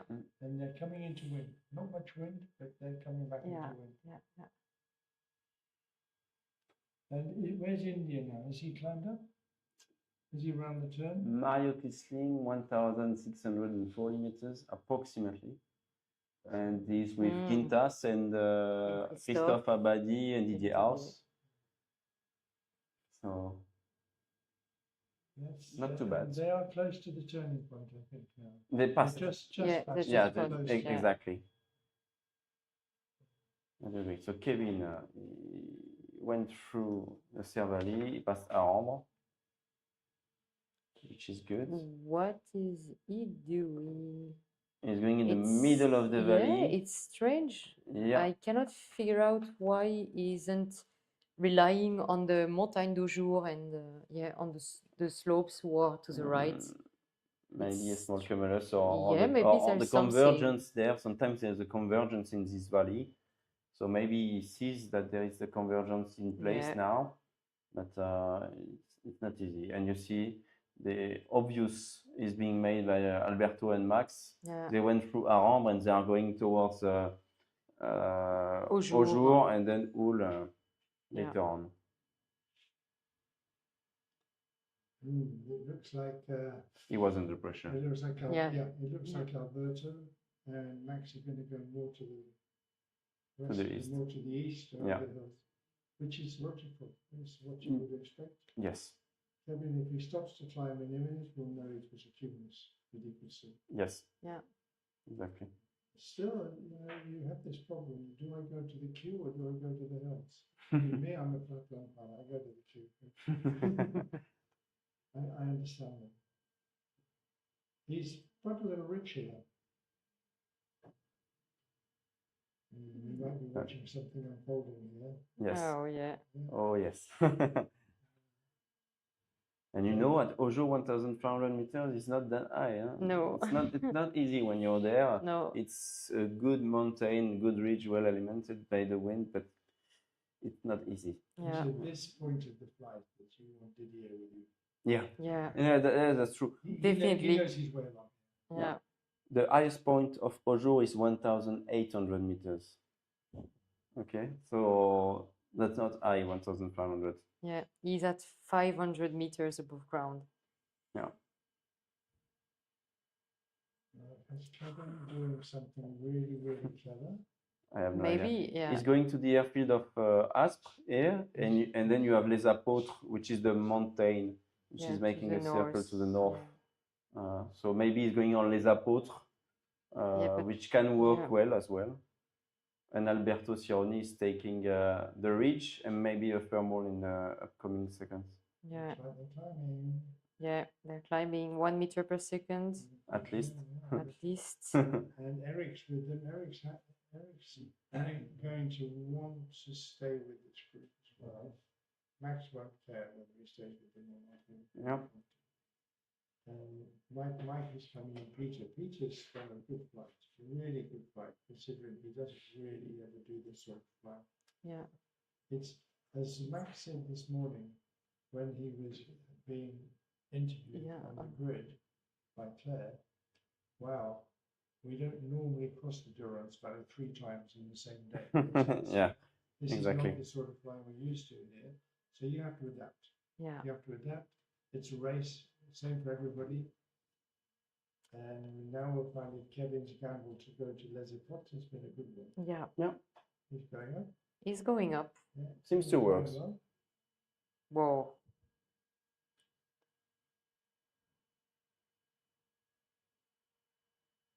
He's looking for the best area to climb. It's good for Kevin. It's good. The ridge is working, so that's already a good point to go towards Montmort. But those guys But start the in a good others are thermal. climbing very fast. Yeah, exactly. That's what you said, Brian. When you have a good group like this, you probably Yeah. want to stick with them and Yeah. make sure that at least you get some points at the end of the day, because when you are leading, it would be a shame to not get any points. Well, when you go so far up the track, as Kevin's got, you need to be fairly confident Yeah. You either say, I am going to take this risk, or you need to be confident. Yeah. And if you're making a risk it goes wrong, you've only got yourself. So you can't beat yourself up about it. You say, okay, well, it didn't work. Let's get on with it. So now we are where we are. Yeah. Then India is appearing again on the horizon, sneaking up behind quietly. Will he still be in the game at the end? And when we looked at what's happened today, anything could happen. Yeah. We've seen a really yo-yo. Yeah. There's lots of elastics have been broken today. Can we have a look at Stefan Langer, who is the leader of the Sailplane Grand Prix right now, please? Because Max was second yesterday, so he earned 8 points. So far, if he makes it back home with this group, he might be the leader of the Sailplane Grand Prix tonight. So I just want to have a look at Stefan now. And he's indeed still behind and going towards the valley because he's too low in this area. He has Beaumont next to him on the north, but it's at 1,500 meters, Beaumont, so he will go to the ridges and try to get some energy here, but difficult. And look, it's interesting. Kevin is he has climbed a lot. He's higher than the others, so he climbed well, but he's now further from the turning point. That's Distance to the turning point, he said. 7.4 kilometers for Kevin. He's about the same. That's not too bad. Oh, yeah. He's kind of leading, but the way to go there, it's better to be on the east side, like Eric and Max have done. Exactly, on the mountains. So It's more logical like this way. Yeah, to be on the west side, but especially as you're going to come out. Yeah. So you get the information you're going in about exactly the route you should take coming in. But Kevin is climbing well. Yeah. It's pretty good. Okay. Pretty good for him. 3 meters per second. The same distance to go. Wow, you might it's get amazing. 2:4 there, something like that. Come on, Kevin. Great. It was a big bet. Yeah. So. But maybe he has seen something, a cumulus or something. Yeah. Maybe there was something great there. Still climbing. Alberto's Great. not shy going forward. He's feeling comfortable about flying there now. It's good to see Alberto in the lead. He's a very good mountain pilot. He flies a lot in the mountains in Baresi and the Aichi and the other alpine sites that he's competed in. So he's quite confident about flying. He did quite well in some of the flights in Pavulo, which were like this. They were low level, ridge running, difficult flights. Yeah, Kevin is still going on. More than 2,100 meters above mean sea level on live tracking. On live track, he is really high. Wow. He is almost on the final glide at this point. Here, if he climbs up to 2,300, he can go home. Yeah. So that's using good energy lines, of course. But Put the rates of climb on, please. So let's see how he has really a good climb. Yeah. That's good. It's amazing because the others are getting low and they could be in trouble because to be able to fly back from Momo, you need to be very high. 1,005 or 1,600 there at least to go there and then come back on those ridges. Indeed. Yeah, Kevin is doing a great job. So could we look at the rates of climb table and let's see what comparison here.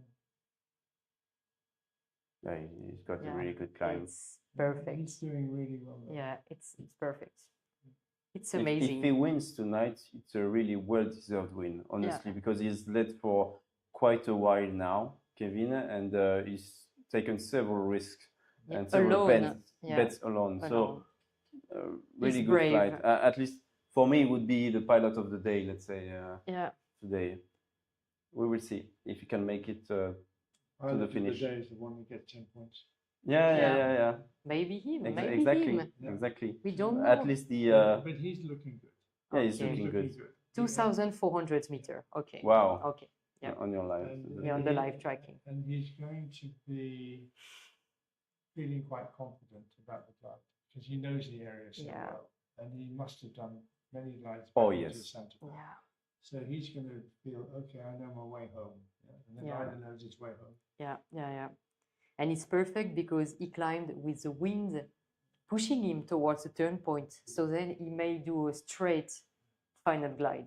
And I don't It's think he really has the timing nice. anymore. It's amazing. You know what? With the altitude of Kevin right now, if he can manage to climb to 2,600 or Yeah, something like this, exactly. and if he goes to the turn point, then he can go straight to Saint-Auban, Yeah. while the others will have to make the detour by the ridges. Yeah. So That's what we this were is saying. going to be very interesting for Kevin if I can manage to climb up. He's let Yeah, down. he's still climbing. He's still Two, climbing. 2.5, almost Yeah, 2.6. So That's let's amazing. wait, but Yeah. might be the move of the day. Yeah. Actually, for Kevin, Uh-huh. what's made the big difference for him was stopping to climb as he before he crossed the ground. That's what really made his fight. And good luck to him for doing it. And good luck for him to take the risk to go to the but it wasn't obvious the right thing to do. And as we can see, all the others who've gone that way are going to have to come out that way. They're going to be low in the turn, they're going to be low coming back along the Yeah. ridges. So it's beginning to look like a really good move. Yeah, definitely. And he's alone there with while the big group is on his own on the ridges.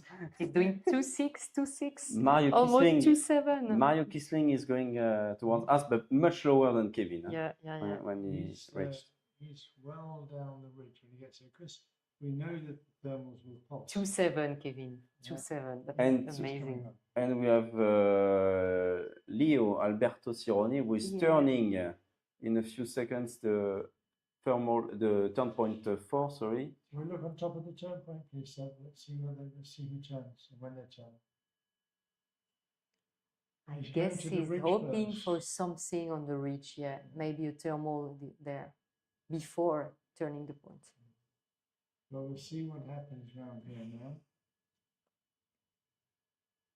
Yeah, they're coming round Okay. the ridge. Kevin still climbing 2.8. Oh, it's Wow. amazing. It's Yeah. amazing. And Alberto Cironi is turning in first position, the Yeah. turn point 4, followed by Max Snaith in 3 Victor now. Kevin's got the altitude he needs. Yeah, he's got the altitude to make it But back. if he's Yeah. got a good rate of climb, he's now converting it into speed. Yeah, Yeah. exactly. Exactly. He yeah. just needs to get as much as he can from this thermal. Yeah.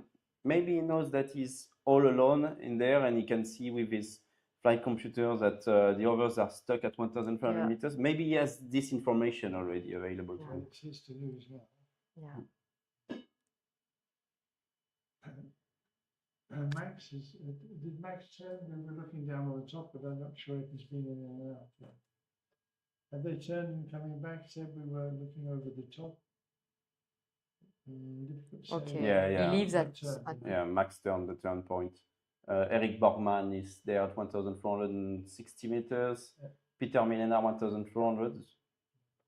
And they climb there, or they have a choice now, don't they? They go south I over the ridges, think- or they go Yeah, to they the go- Zeppot. they target les apotes, yeah. They've seen. They hope Yeah. to Yeah. take the thermal from Kevin. Yeah. And Kevin has left Kevin's- well above. Kevin's taken it with him. Yeah. He's packed it up and put it in the back of the glider, and he's taking it with him. Yeah. And that's what he hopes will happen. But he doesn't need to worry now. He's got the altitude he needs. Wow. Take the turn, Kevin, and take it home. And then my two French team friends here will be very excited. Yeah. Try to keep them calm. No, Yeah, no. yeah. Try to keep them calm. I'm going to leave you in a few moments, and I will try to go outside to catch the landing from Kevin. Maybe we'll have a few words from him if he lands just next to us, but we will see. Well, one thing is for certain, Claire will be there. Yes, Claire that's will true. be there. That's going to be interesting. I'm really looking forward to have the interview. So it's been a very long race. Yeah. Yes. And next time Benjamin says to us, do you think we should put an extra 50 kilometers in? I think we should shake our heads. It's not all over, but it is all over. You know what I mean? Yeah. The winners are out in front, but the guys lower down, they're not coming home yet. And they're all trickling away south. A lot can happen. have that. Kevin's should have this in the back. It should be okay. Mhm. And Kilo Whiskey, where's he come from? Kilo Whiskey's Yeah, coming Didier Haus. he's Yeah. coming into the turn now. Yeah. I've seen him. Is Didier capable Yeah. of pulling it back into that group, getting back into the points? It's going to be interesting. Somebody's going south at 1,003 Victor and Leo. So they're going south. Well, if they run and run and run, Kevin's not going to have to hang around too much. I don't think he's got a problem.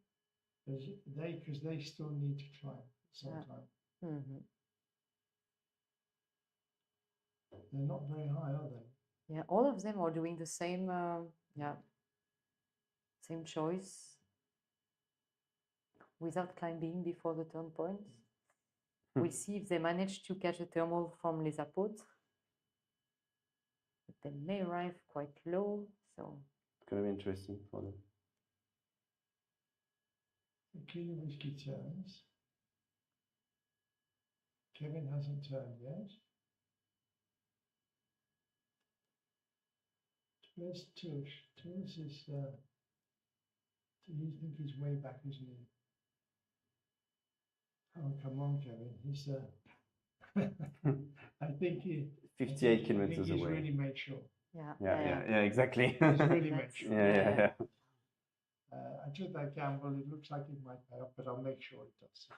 Yeah, exactly. Awesome.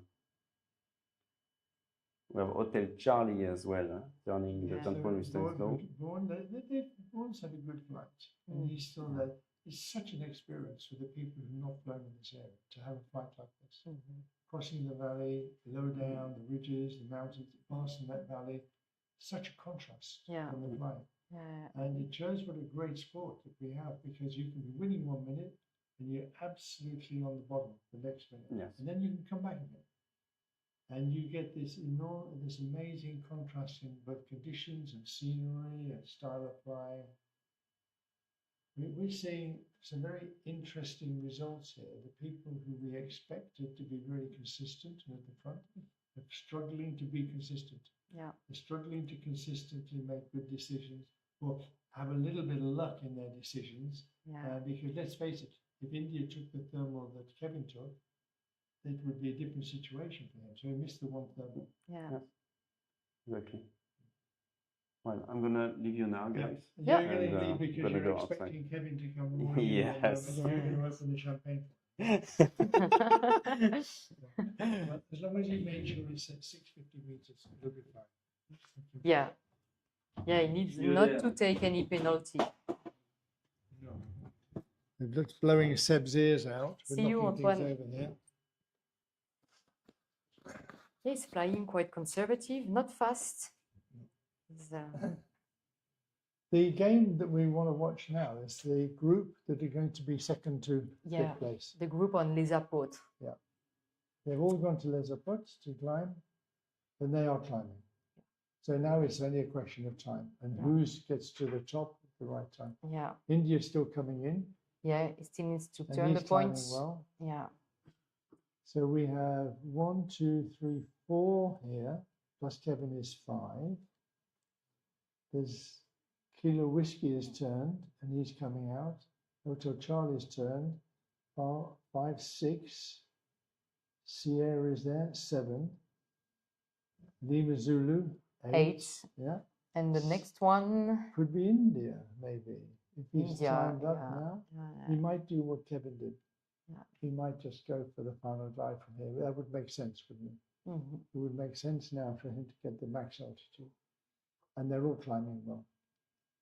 We put the Vario on the table and Vario on the labels. And we'll see that they're all climbing pretty well here. Everybody seems to have recovered quite well. Yeah. We don't see many people now in the 1200 meter bracket who come up there. The air mass is not dead. No.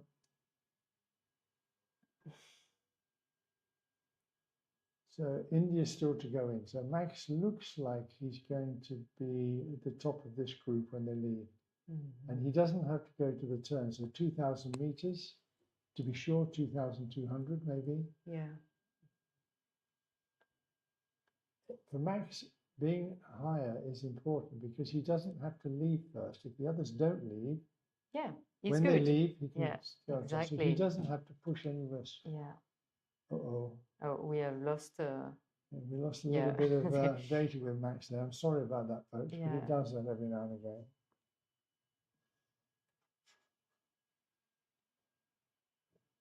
Yeah, we are looking at a good ending to the race. We're looking at a Kevin finisher. And then we're looking at a whole group who are going to be in the next. Well, all of the points I think we're seeing now. Mm-hmm. And distance to run to the turn, Lee said. Distance to run to home.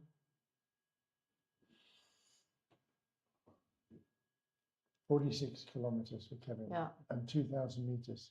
That seems okay. That's He's got to be 650. So he's got 1,350 meters Yeah. of glide.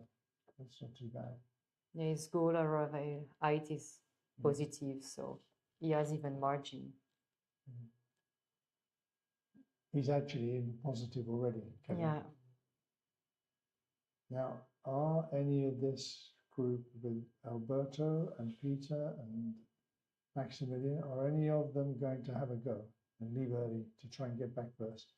Yeah. I don't think after a flight like this, anybody wants to really take that risk. Yeah, yeah, Alberto might feel that he could make a better place if he leaves earlier. He doesn't really know the glider that well. It's not his normal glider, so he might feel that he's a little bit underconfident about that. Yeah. He probably won't do a tight final glide. Yeah. And Stanislaw, he's flown the Saint-Auban 4 or 5 times before. And he's quite a patient guy, but don't think he's close enough now to get into the points. Whereas he's probably actually might be able to come in the 8th or 9th place if Max and Alberto and Peter keep climbing like they are. They should be the next 3 to finish.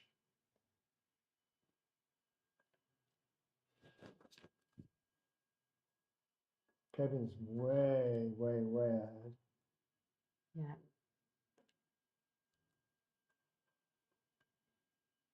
And securing his final glide and arrival. He's going to have enough information on his farm not to want to hurry. Yeah. He's going to be able to take it easy. Yeah. Following the ridges, finding energy lines. Yes. Mario still climbing. 2,500 meters. He's going for the final glide. Yeah. I wonder if he's counted. I wonder if he's noticed how many people have come back into the mountain from the turning point. Yeah. Because I think he possibly could still be in the points. Yeah. It's difficult now to see who has been to the turn and who hasn't. But I think everybody here except Mario has been to the turn. I'm not sure. There's 8 here. Yeah. Mario's leaving. Yeah, you're right. He's going for final glide. You're right. Come on, Max. You must be nearly there. He's 100 meters higher than Alberto. Yeah. Now it's a question of how much information you have in the cockpit. Yeah. Yeah. Do you have enough information? Is Max got enough information to say, I don't need to rush this? Or is he unsure of who else is around and who else has already gone? And he must realize that Kevin's gone. Mm-hmm. And he now has this almost enough altitude to go to the turn and come home.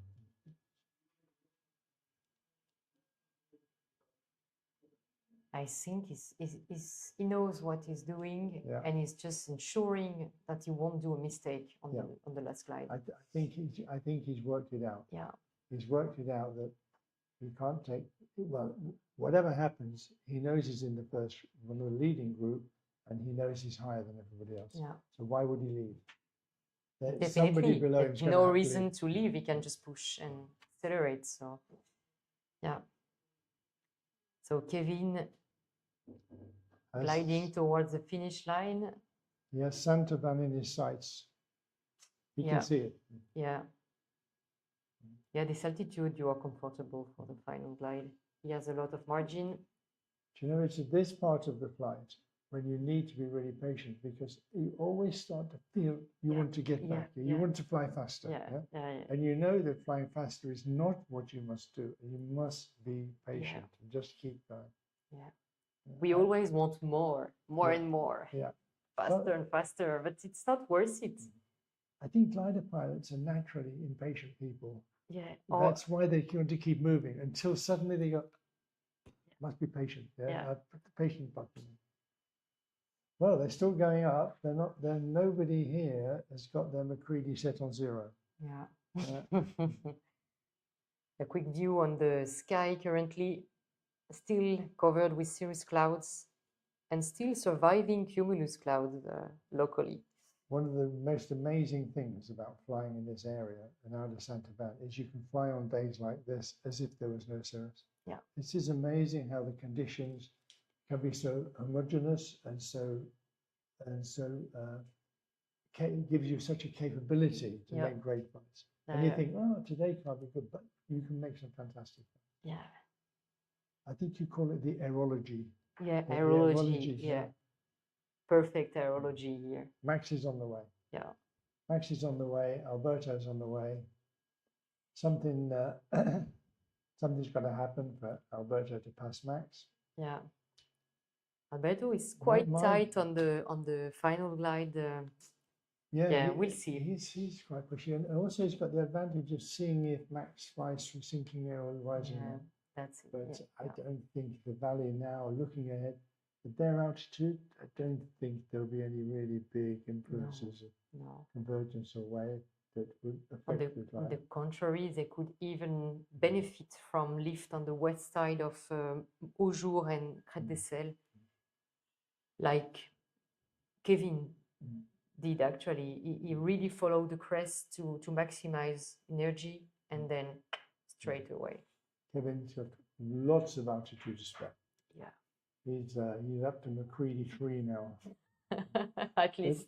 But he's not flying that fast. He's he was like 150 k's ground speed. Well, so he's speeding up now. He's up to 200 now. He's Peter Mille now. He doesn't want to be embarrassed by being back so high that we can't see him.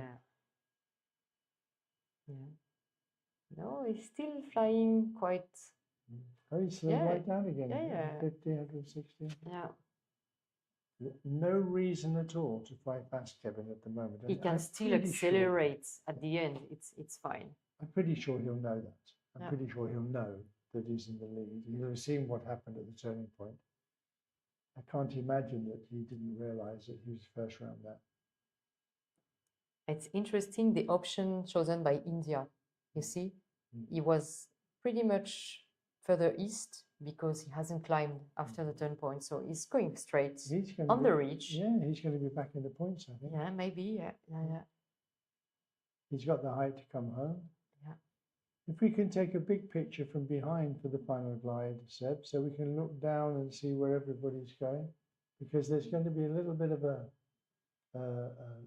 competition here for the 2nd, 3rd, 4th, 5th places. And India is now being we put the distance on now, distance to go on the right side, and then we can see the distance to go when you're ready, and then we can see that Max, Alberto, and Mario all have got this more or less the same. Max is a little bit ahead. Max has got a height advantage. That doesn't look to me like Mario's going to catch them, but he's probably, or he could. Well, no, Eric and Peter have also got quite a height advantage. Yeah. And they're going to be able to fly quite a lot faster. Yeah. Max is doing 180 kilometers an hour roughly. That's about what I would expect. He's got the capability of speeding up. If we can put the speed, if we got a speed on the call sign tablets. Yeah. Whoops, India disappeared. Lima Bravo is nice and slow. If we go back to the previous view again, we want to compare the speeds of the guys on the glide. See who's feeling optimistic. That's good. We lost India for the moment. He'll come back. Juliet Golf's beginning to push up a bit. We've got the height on the right side, so he's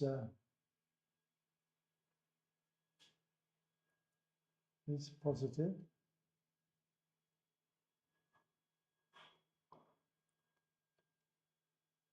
And they will probably benefit from the ridge effect here to the left. I wonder if India will get enough energy to pull back some distance. You don't see India's speed. Yeah, Max is consistently 180 to 190. Leo has I've noticed in a couple of Grand Prix before, he puts a lot of speed at the end to try and flatten it. And it's a tactic which is okay if you're really, really close, but I think there's enough height difference. Can we keep the speed on the labels and put the altitudes on the right side? Is that possible? Oh, Kevin 4 is speeding up That's good. to 220. Eric is 2000 and Max is 2000. India is 1800. He's 150 meters down on the glide. Doesn't mean to say he can't do it. But it makes it very difficult. So we've got 3 Victor, which is Maximilian. We've got Alberto.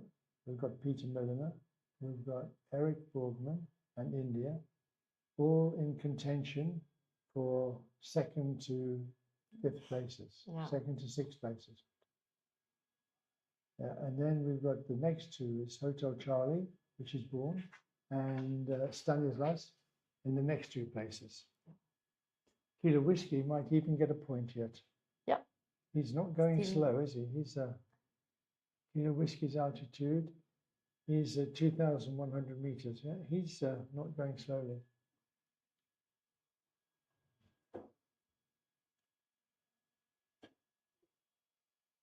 It's really interesting. We've lost. There we go. India seems to be. Well, he's got to fly slower. He's got a good glide. He's going to get home. But he can't glide at the same speed as the others. Definitely not. And Lima Bravo, he's got a good speed now. 230. You need to. Is it? Or there are penalties if you arrive too high. Because we cannot see you anymore. Hey, where is Kevin? He's too high. Well, he's 1,800 meters. We'll watch his altitude on the label at the bottom as he's coming in, but he's got tons of height still. He's very happy. In fact, he's probably so happy he can't believe it. He's just beaten, or he will have just beaten if he does this right, and he's done the rest of it right.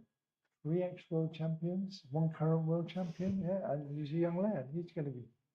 And relying on his own options, doing these things, and that's He's flown really well in this fight. He's yeah. always been there. And he's done really, really well. He's really well to take that. I must say that the pilots will be very relieved to be on planet light today. They will be quite stressed. Yeah, I think it's been a flight with lots of difficult paths to the flight. They'll be tired and quite stressed, and they'll be getting out the cockpit feeling really good about it. And quite a long flight as well. So we're following Kevin Power home now. Kevin's a French pilot.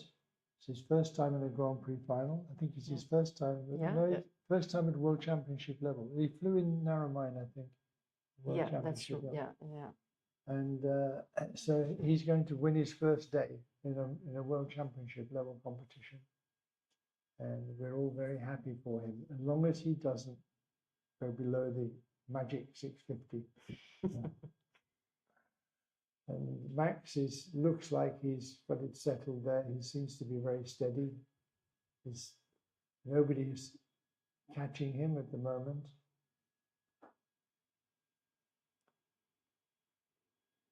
We can see.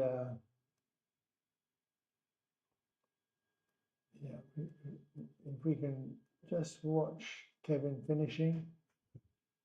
We're watching through the 216. Put on Kevin. Yeah. The control point is about 3 kilometers before the airfield. Yeah, 3. Yeah. And it's designed to align the gliders for the finish line. So they might come from different directions further back on the leg, and if they've chosen different routes, but they should all be pointing in exactly the right way when they cross the finish line. So we have a control point, and they must touch inside that control point, and then they can align with the airfield exactly. There's Kevin into the control point now. Yeah. Slow down a little, just for sake of it. And he's got 700 meters. He's well above the minimum altitude is 650. 200 kilometers an hour. Happy, happy, happy. Yeah, he must be so happy and relieved and excited. Yeah. There's a little magic number above him, 694, 693. He does not need to test where the bottom of that mark is. So Kevin for crossing the finish line. So the winner of the day. Yeah. Yeah, good altitude. Well done, Kevin. Yeah, well done. So we better go back and pick up on the battle okay. for second and third place now. Yeah. When we last saw it, here we go. We go back a little bit and look from behind if we can put them on. There we go. Oh, Eric's pushed himself forward. He's going really quickly. Yeah. Eric's decided that there is a chance. Yeah, for one more point. Yeah, every point counts. Yeah. I'm not sure. We can see Kevin landing, Lima Bravo, Saint-Auban. Well done, Kevin. We can go back to our group of finishers, please, Seb. That's good. I just want to see the altitudes. Max is 1,300 meters. Juliet Golf is 1,300 meters. Yeah, which is fine. Yeah, he's a couple of Ks behind. Yeah. Max is doing, it's not going that fast, 170 still. There's 4 in that group. India looks like he could be 5th or Stanislav. Yeah, Stanislav India's is lower. Yeah. So it looks like India is going to take 5 places. That's assuming Eric set his altimeter right today. Eric, unfortunately, yesterday didn't get a valid start because he put the wrong height into his final glide calculator and went below the minimum altitude. Hotel Charlie is going to be just in the points. We go 1, 2, 3, 4, 5, 6, 7. Yeah, Hotel Charlie is going to be in the points as well. Yeah. So we've got Lima Bravo. We should have 3 Victor. Yeah. Max, we should then have Juliet Golf. Looking at it. Mike. Mike is Peter Molina. Leo. Alberto, Leo. And then India. Sierra. And then Hotel Charlie. Sierra first. There is Sierra as well with India. After India, Sierra, Stanislas. Yeah, 1, 2, 3, 4, 5, 6, 7, 8. So Stanislas should be there. Yeah.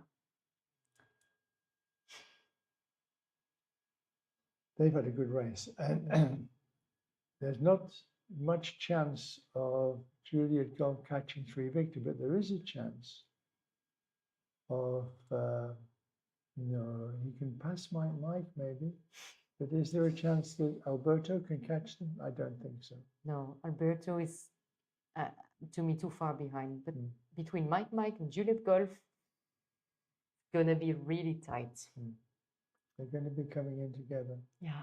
Maybe we can have distance to run on the right. and then we can work it out ourselves because they are not. Kevin Fowler, Max is 14 kilometers to the goal, and he's got 500 meters. That's fine. That's more than enough, and he's got 200 kilometers an hour now.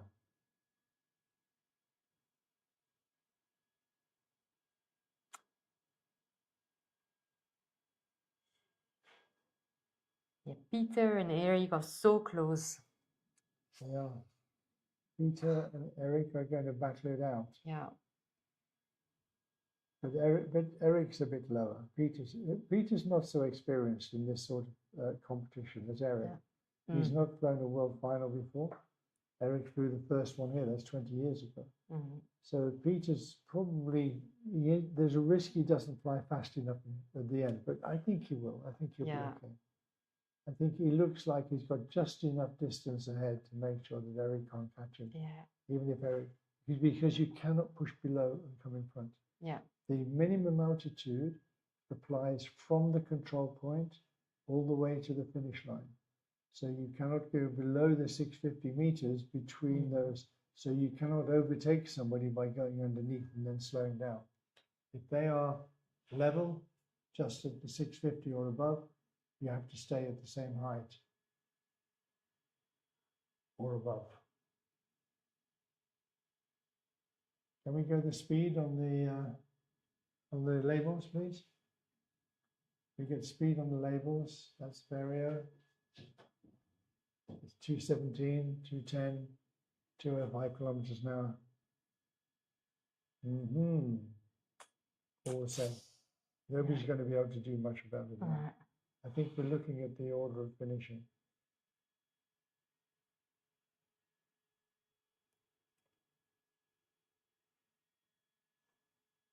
In a moment, we'll check what's going on behind, because I think this is looking like it's fairly settled. Can we look right back? Where's Kilo Whiskey and the guys who were following? He's just out of the points. Yes, Kilo Whiskey will be ninth. No? I 1, 2, 3, 4, 5, 6, 7. Yeah, he could be ninth. He could be ninth. He could be 1 point. Yeah, Hotel Charlie. Yeah, and then Kilo Whiskey.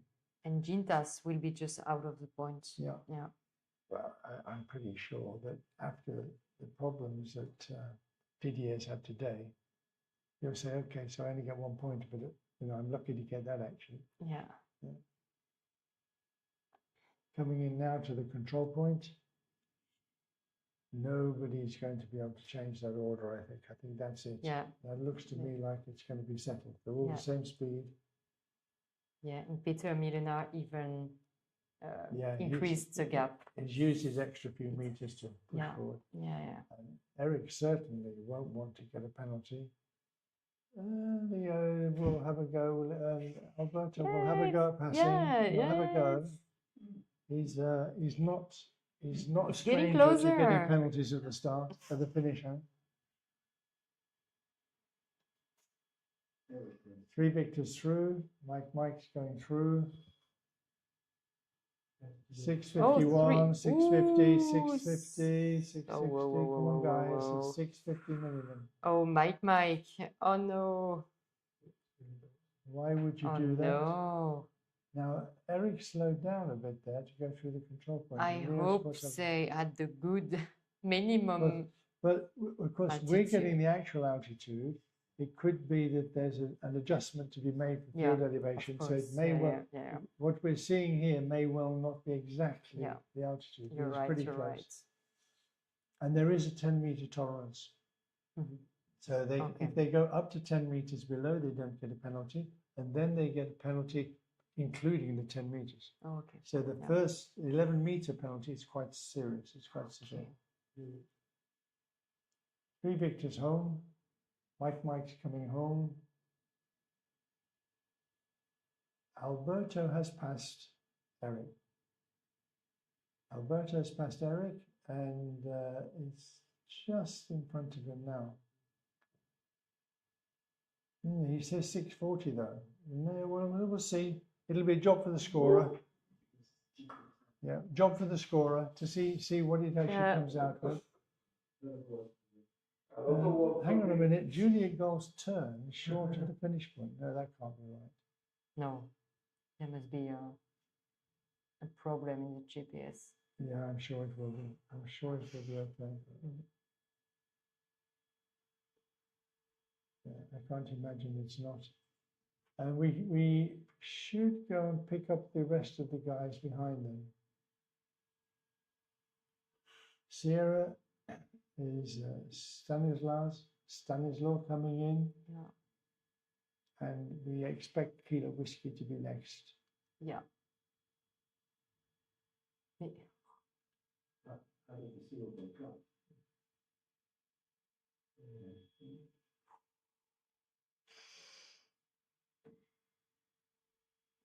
Yeah, they're coming in together. So Hotel Charlie. Turning. Can we go back and look at who's coming in now, please? Yeah. Look back up the line. We get all the points. Please, 7. Let's right back. We got Hotel Charlie, Kilo Whiskey.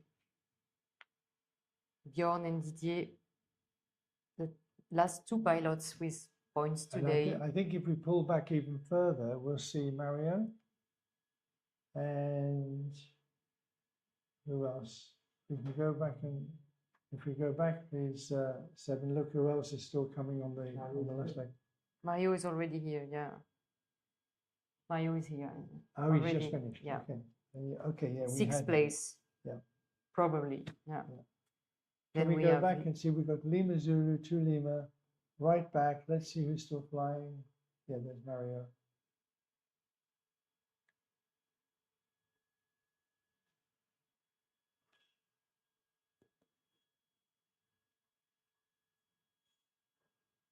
Yeah, so we've still got to come home. Stefan and 2 X-ray, which is Tills.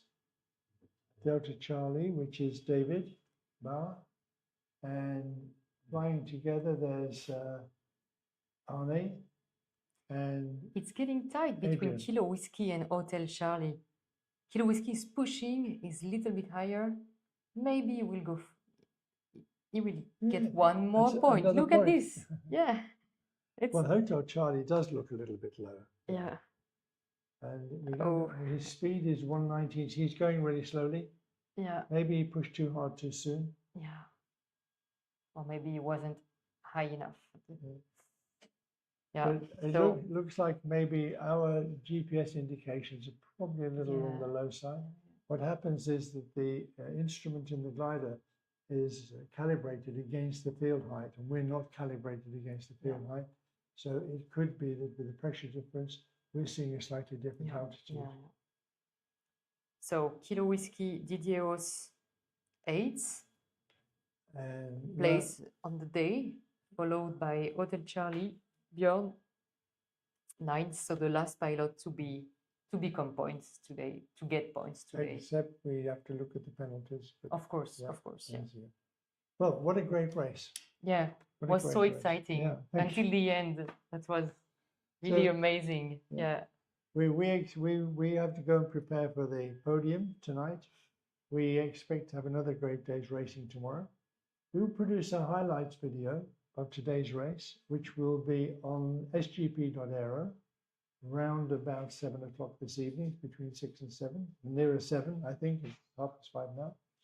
And we really look forward to seeing you all tomorrow. We hope you enjoyed the race as much as we did.